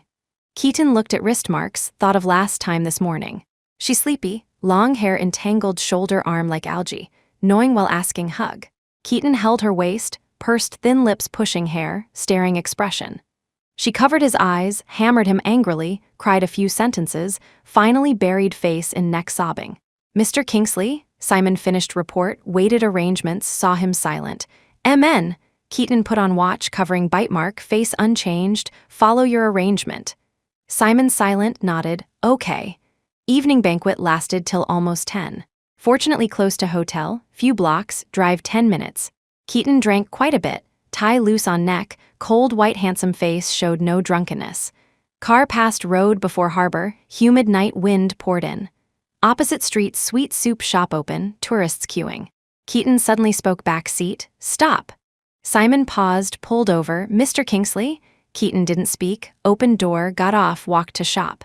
Simon followed worried. Keaton queued behind people, ordered mango pomelo sago. Want one? Holding coat, handsome face cold, usual emotionless look. Simon shook head, said didn't like sweets. Keaton said nothing, packed one, got on car. Simon followed Keaton since graduation, impression Keaton didn't like sweets either. Midnight buying sweet soup felt strange, but hard to ask when boss liked this. On car, Simon drove to hotel. Way Keaton called phone back seat, rang a while no answer. Simon vaguely saw expression in mirror, seemed fleeting emotion. But too fast, unclear. Dialed once, no answer didn't redial. Hong Kong neon flashing, lights fell in window, Keaton leaned back, folded light on contoured face, looked cold indifferent, as if new call result long ago. Arriving hotel, took coat off, said thanks to Simon. Packed soup left back seat, didn't take getting off. Simon wanted to remind, but inexplicably felt Keaton forgot intentionally. Pearl drove home from hospital, showered, slept. Woke dizzy, maybe cold from rain. Auntie Flora made breakfast downstairs, feeding Kitty. Dizzily walked down, saw one set tableware, realized later Keaton went Hong Kong. Mrs. Kingsley, uncomfortable. Auntie Flora saw her pale face pouring water. Pearl shook head, found Kit, ate cold pill. Driving to work jammed, remembered phone muted last night not opened. Found phone besides work messages. Actually Keaton missed call. Time last night 10+. She slept long ago, rang 10 seconds didn't catch. Lay on wheel looking a while, didn't know why calling midnight, messaged asking matter. Empty chat quiet, didn't reply. Traffic moved, threw phone and bag, drove on. Company meeting morning. Pearl ate pill morning, head dizzy, didn't listen meeting. Ended back desk, Zoe asked. Shook head cold, didn't eat lunch, slept on desk. Sleepy hazy, colleagues chatting pantry. Voice not loud, didn't stop. Seemed saying Vanchning, Hong Kong cooperation. Singapore project, SAGY representative swapped temporarily. Keaton went Hong Kong for SAGY. Pearl didn't want to listen, but ears brain sensitive to Kingsley related. Heard alumni London U, ex-girlfriend more accurate, heard same tutor, recognized couple in circle, broke up somehow. Called what? Oh, Catherine. Pearl lay on desk, rain cold brain seemed clearer. Zoe left pantry back desk. Pearl, moved chair closer, called again. Pearl, okay. Zoe felt wrong, reached hair, ready to touch head. Pearl opened eyes, climbed up looking. What doing? Zoe scared. Scared me, thought what happened? Pearl calm, except cheeks slightly red, no strange. Zoe glanced position, slept when last night, canteen open, eat? Pearl shook head, no need. Got up, holding cup, walked pantry. Afternoon. Pearl looked submitted drafts, Sylvia private message check email, sent file. Opened, Pine Hill original drafts, and resort model. Head dizzy, thought mistake, original drafts confidential industry, unless architect self, impossible get. Couldn't help ask Sylvia source. Sylvia surprised, you don't know Mr. Kingsley is Pine Hill architect. Pearl stared message stunned, really didn't know, no wonder familiar course. Pearl opened original drafts. Resort course integrated, file hand-drawn, font faintly recognizable Keaton's. Pearl senior year, Keaton studied under Gwendolyn, one winter break, didn't return HK, stayed Pearl home. Tutored Pearl free 1 month. So Pearl familiar handwriting. Bottom signature. Keaton Kingsley 3 words powerful deep. Pearl stared words a while, thought noon pantry words. Keaton Hong Kong SAGY negotiation representative Catherine. Catherine. Remembered, 5 years ago Paris exchange new Keaton girlfriend was Catherine. Evening off work, Pearl still uncomfortable. Morning pill no effect, dizzier, brain paced. Maybe fever. Left company, didn't drive garage, planned taxi directly. Roadside before calling, Zinnia called, unwilling originally. Zinnia called again, thought Gwendolyn hospital, answered. Pearl, what happened? Maid notified yesterday, mom hospital, still not coming. Connected, Zinnia voice poured over. Pearl moved phone away, listening buzzing. Where now? Zinnia asked direct. Pearl looked jammed traffic, company downstairs. Zinnia silent moment, tone awkward. Come yourself or send someone. Pearl didn't know why must go, family 4+ outsider applauding. Pearl listening. Zinnia angry silence. Pearl watched cars, touched hot forehead, heard coming myself. Hung up. Arrived hospital Serena Zinnia chatting Gwendolyn. Knocked entered Gwendolyn glanced cold asked, came? Pearl silent, put fruit basket nightstand. Zinnia fed, why shouldn't come, should came yesterday. Serena moved basket aside, pale, mom uncomfortable lately, can't eat fruit. Pearl used to Serena soft knife. Serena first daughter, most like Gwendolyn, cold indifference to Pearl unlike Zinnia. Treated stranger parasitic home since young, never introduced sister outside. Difference imagination none, Pearl transparent a while, excuse work home leaving. Gwendolyn obviously didn't need, indifferent instructed 2 sentences. Zinnia dissatisfied, Serena stopped eyes, didn't stop. Leaving Serena asked take fruit. Pearl bought hundreds, kept, carried home. Open door, living room empty, kitty island tail flicking. Auntie Flora not staying night, Keaton Pearl habit alone. Put basket island, boiled water. Felt fever probable, Kit beside cold pills messy pills. Worried allergy again. Drank water big, hot shower, covered quilt sweating sleep. Weekend no work. Woke fever receded bit, ate breakfast downstairs, told Auntie Flora no lunch sleeping, up sleep again. Hazy slept evening, receded fever returned, burned brain paste, bones hurt. Uncomfortable cold sweat, rolled quilt. Kitty scratching door, heard no strength open. Till midnight, someone entered room. Step steady after shave familiar, mixed faint amber. Seemed Keaton back. Pearl hazy thought, next moment felt confused. Keaton Hong Kong now, reminiscing ex-Catherine. Time care her. No one cared her. Eyes swollen sour, brain soggy cream. Felt pillow wet, cried, Keaton bastard, bastard. Hated him, cursed heart quietly. Blur mixed heat burn, light turned on, eyelids hot glaring. Kitty ran in, meowing jump bed. Pearl wanted open eyes, heavy, heard bath noise, later tall figure out, walked bed supported up. Cold towel forehead. Broad hard palm carried up quilt, action not gentle lifted chin, pried teeth, pushed bitter pill mouth. Keaton finished work returned Beijing early. SAGY cooperation smooth, KL representative alumni, grad team partner. So pushed smooth. Temporarily finished returned old house. Rose health poor, Lawrence intended retire a company. Conrad Kingsley said nothing, Keaton overseas years, married work Beijing, less care group. 8 Conrad table mentioned taking over, Pearl matters. Implied taking Pearl HK settle, kids schedule. Keaton knew Conrad, said nothing then. Left old house, didn't return hotel, Simon booked Beijing ticket. Landed Beijing, Uncle Zhao picked. Keaton sat back, unbuttoned suit, asked usual, how Pearl these days?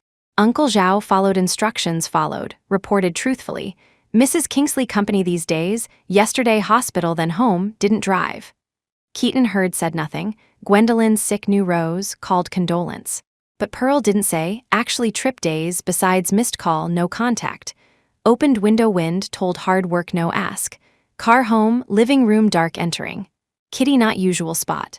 Keaton put luggage, threw coat sofa, walked island. White marble basket unopened. Look seconds, look stairs. Kitty squatted stairs, meowed. Keaton frowned, walked up. Kitty ran bedroom, scratching door, nails long, scratching harsh. Keaton approached, Kitty looked meowed, continued. Keaton opened, dark room, bed ball quilt. Door open, Kitty jumped. Keaton leaned door looked seconds, no light, slow walked. Pearl slept dishonest usually, covered head. Reminded times useless, quilt messy, breathing loud. Keaton reached, lifted quilt. Dark face unclear, hair messy and tangled, seemed wrong. Reached, touched forehead, hot breath hot palm. Pearl, called quietly, touched hot face. Skin burning, cold sweat.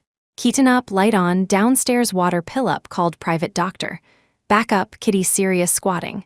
Keaton jaw tight, down found pill, boiled water. Bedroom light, Kitty obedient. Bath wet towel, picked person, wiped covered forehead. Face red under light, hair wet forehead, brow tight, heavy worry. Keaton looked seconds, wiped sweat carefully, took pill, pried teeth fed. Arms resisted, frowned spitting. Keaton buckled chin, forced water down, barely fed. Sick dishonest, unwilling lose, swallowing scratched arm, cursed low.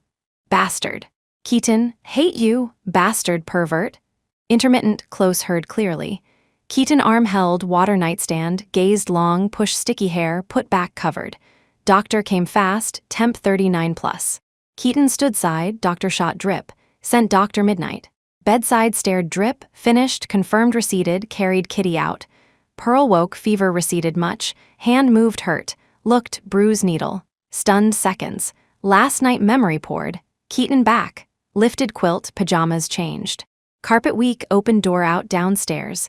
Living room quiet, Kitty island sleeping, kitchen noise, walked over. Keaton kitchen out, holding porridge. Expression unchanged, calm glance, pill island. Pearl looked, stunned seconds, went back. Keaton didn't speak, walked side, tested temp, poured water, broke pill palm, last night.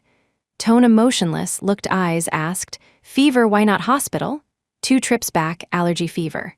Pearl guilty blinked, holding cup, swallowed pill. Keaton saw silent, lifted face. Frowned, pretty face haggard, pitiful. Burned night, lips peeled, hair frizzy, unlike Kitty, like roadside grass puppy. Keaton face serious tight, backhand touched forehead, confirmed. Pearl knew wrong, rarely choked, obedient touched, eyes looking. Eyes round, pupil black bright. Actually like puppy eyes. Keaton looked a while, tucked hair ear, expression eased slightly, asked, still uncomfortable. Pearl shook head, nodded, leaned closer, hugged waist, pill bitter. Keaton palm back, kitchen fruit. Pearl felt dry, wanted fruit cold, chin chest up look. What fruit?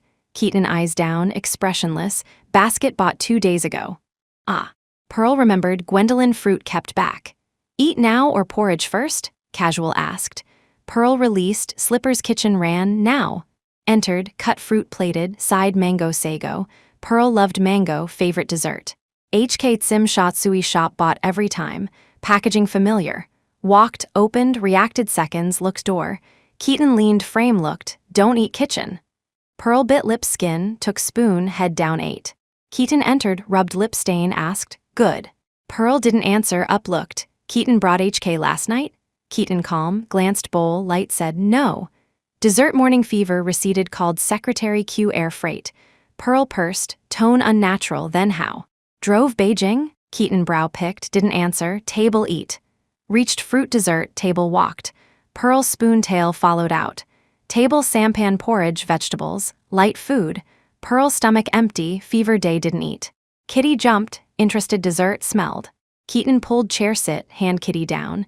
Kitty dissatisfied meowed, thrown chair bit arm, ran fast. Keaton glanced wrist, calm instructed eating Pearl, finish rest up. Day's Uncle Zhao drive work. Pearl head down, low MN, seconds later chewing mango muffled, thanks. Keaton turned paused, back look, cursed what? Pearl choked, who cursed said. Thanks, backwards fast awkward. Keaton eyes swept face, looked seconds, emotionless brow lifted, nodded, welcome. Future curse less fine. Rested 2 days weekend. Pearl felt almost well, Keaton let Uncle Zhao drive company. Gwendolyn out, evening Fairchild dinner. Monday morning meeting. Pearl Zoe late, back seats. Secretly dieting lately? Zoe wary look. Pearl puzzled shake, no. Zoe pinched waist thin, jealous. Pearl ticklish shrunk, chair noise, door pushed outside. Executives entered, Keaton surrounded entered, heard noise, eyes emotionless swept. Pearl slid back wall, awkward back. Simon projected minutes. Secretary distributed files, Pearl pencil drew randomly, listened. Later someone entered. Pearl didn't look up, thinking studying original drafts, visit Pine Hill later. Zoe poked pen. Pearl frowned side look, what? Zoe winked front. Pearl looked up front. Keaton side sat blue suit short hair woman, talking, expression indifferent but rare smile. Pearl clenched pencil. Zoe whispered, SAGY rep Catherine heard boss X. Pearl silent, eyes on two, uninterested, oh. Meeting over Pearl Zoe left. Back desk Zoe colleagues discussed Catherine. Pearl didn't join, stared computer drafts, brain empty. Felt fever lingering. Window faced crosswalk, trees tall yellowing. Meeting looked match. Keaton liked type, short hair handsome capable. Pearl brain messy, stared Pine Hill drafts, heart temper rose, closed computer cup pantry water. Afternoon quiet floor. Pantry near elevator Sylvia office. Sylvia office voices, door insulated unclear. Pearl tea bag hot water. Waiting Sylvia door opened. Keaton Catherine out, Sylvia sending talking. Pearl paused, glass looked. Meeting far didn't see clear. Now clear Catherine pretty, handsome features mixed. Unlike girls seen before. Keaton side never appeared such woman. Before marriage asked Gwendolyn Keaton consent. Paris heard friends say. Keaton loved girlfriend then, wallet faux, grad photo. Photo wallet not Keaton style, must like very much. Uniting thought Keaton refuse. Franklin brought message Keaton chose her. Pearl surprised thought wallet girlfriend. Keaton willing break up alliance? Asked Gwendolyn. Gwendolyn looked rational told outside woman not affect alliance. Pearl half understood knew no right refuse. Post-marriage natural. Cert, cohabit, duty, pets, intimacy, spoil, indulgence. Only no jealousy possession. Alliance relation moderate restrain.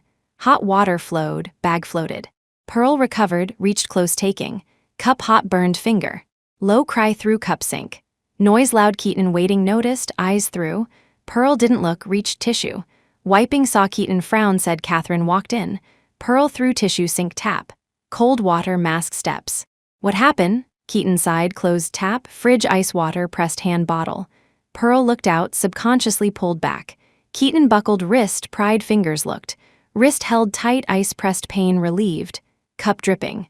Myself, Pearl struggled pull. Keaton ignored, ice away checked burn, relieved much. Pearl worried colleagues seeing, pushed unhurt hand pulled out.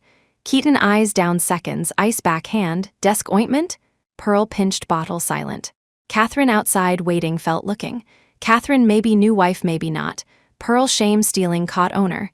Keaton didn't care. Catherine waiting stared Pearl dark pupils stubborn awkward. Pearl! Called full name angry. Keaton ready. Catherine door leaning smiling. Pearl turned met eyes. Catherine friendly smiled.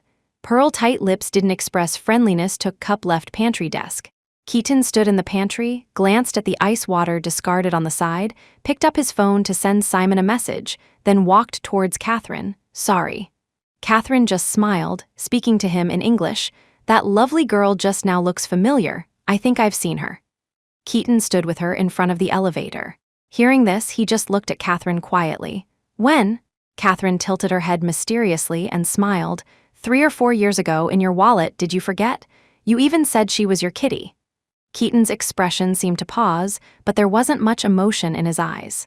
He just reached out to press the elevator button, saying casually, "It slipped my mind." Catherine raised an eyebrow in slight surprise, stepped back to look towards the office area and said, "So, your kitty." Although a question, her expression was certain.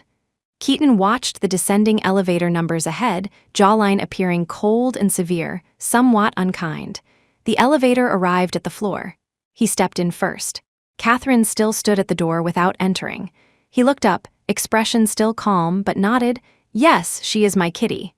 Pearl's hand wasn't burned seriously, just a little red. Not long after returning to her desk, her phone received a call from a delivery driver saying her order arrived.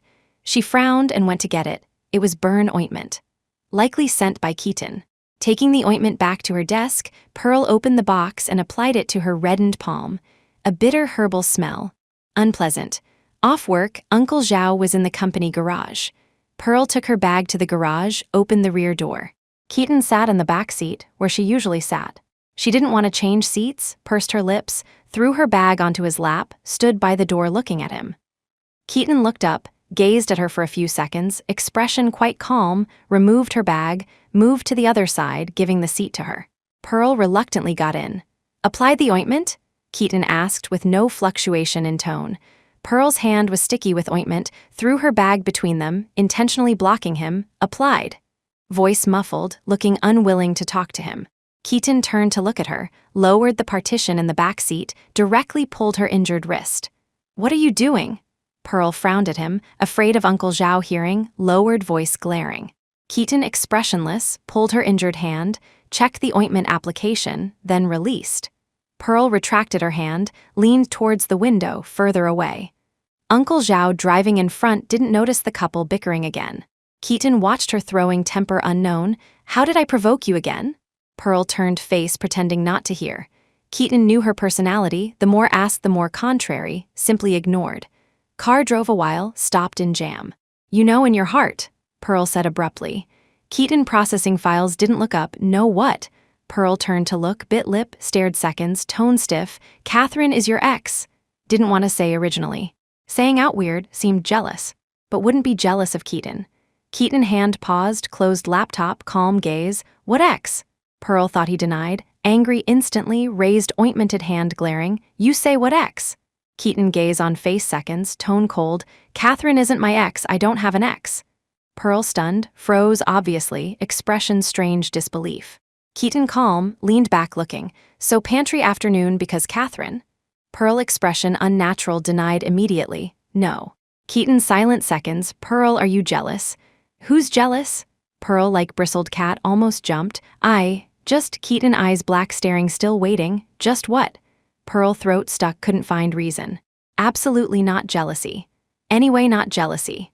Face tight, pretended cold, like Gwendolyn serious. "Just reminding, don't go too far. Anyway, I'm wife. Ex matters don't bring surface, otherwise families won't." "Won't," decent didn't come out. Keaton suddenly reached pinched cheeks to O shape. Pearl eyes rounded, stunned, reacted seconds like kitty confused looking. Keaton face unchanged, looking eyes serious, hand bad pinched round, cheeks tone flat. "Pearl, speak properly." "You." "Kia, ton, you release who not?" "Proper." Pearl struggled, slapped hand, rubbed red cheeks, frowning, glaring, dared not curse. Keaton watched, unconvinced expression, lips lifted lightly. No such fetish. Turned face, didn't look, tone, indifferent. Also, Catherine doesn't like men. Pearl hands, covered cheeks, didn't realize info. What meant Catherine doesn't like men? Car moved past, long tunnel, green light folded in. Keaton face, half in shadow, cold, handsome, calm, indifferent. Pearl reacted seconds, couldn't help. You, mean? Keaton side glance face, literal meaning. Expression, indifferent, voice, emotionless. Read less, boring gossip. No ex, no intention developing outside relations in marriage. Turned face, eyes met in green shadow. Pearl stunned, looking. He stared, Pearl eyes, no accident, this life, only one Mrs. Kingsley. Arrived, Fairchild's dark. Pearl got off. Keaton let Uncle Zhao back, call later. Pearl didn't enter first, rare waiting, doorsteps, Keaton together. Serena Zinnia arrived. Leon didn't come, Serena Sean there.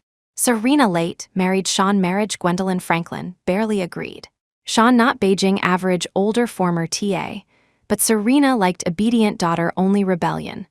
Luckily post-marriage, Sean quit, started company, family help, good listed. Of course, Franklin Gwendolyn most satisfied Keaton. Kingsley benefit, Leon Sean couldn't give. Otherwise selection, 3 daughters. Franklin away, abroad business. Serena Sean specifically for Keaton started chatting early. Heard von Schning West City bidding. Serena active introduced. Land government key. Gwendolyn natural joined, school mentioned leaders optimistic. Sean nodded. Heard friends suburban development government support charity later many competing. Keaton didn't speak immediately, head down, clipped Pearl, missed lotus root ball bowl light said, have plan. Serena smiled. Coincidence, brother-in-law company doing real estate too. Meaning clear, Keaton knows Sean architecture student half senior. Bidding risky, von Schning, not guaranteed, Junning participate, profit, not important, family help, risk shared. Serena right. Gwendolyn leg, unhealed wheelchair spoke for Serena, leaders optimistic, risk exist, brothers help. Gwendolyn, Serena, duet, Keaton silent. Table awkward, quiet. Keaton natural drank water, wiped Pearl pants crumbs. Sean felt stiff, active, Junning business resort far, maybe not? Unfinished, Serena knocked cup, stopped. Maid served soup, Gwendolyn asked, Keaton sighed. Pearl head down, eating dishes suited taste. Whole process, didn't look up. Every return NPC role.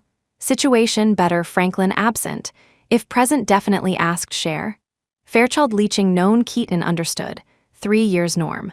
Keaton undisguised attitude, teacher, mom, friend regardless. Pearl ate half awkward, smelled soup. Wanted serve but kept head down. Keaton silent since start, sense desire, asked ladle, stood served bowl side, finally spoke. Bidding next month, Hangzhou von Schning, no absolute grasp. Junning business entry, 3 months participation, lowers credibility, inappropriate. Serena face ugly silent. Gwendolyn smiled relieved, fine but family, Keaton need help, ask us brother-in-law. Mood bad, Zinnia laughed, Gwendolyn glanced, shut up. Serena refused, didn't give up. Design drafts finalized. Keaton need let brother-in-law look new, he was Beijing you? Keaton tone, temperatureless, interrupted. Design part, Pearl responsible, anything help, ask her. Pearl drinking soup paused, looked up, Keaton. Keaton calm, looked down, asked opinion. Do you need help?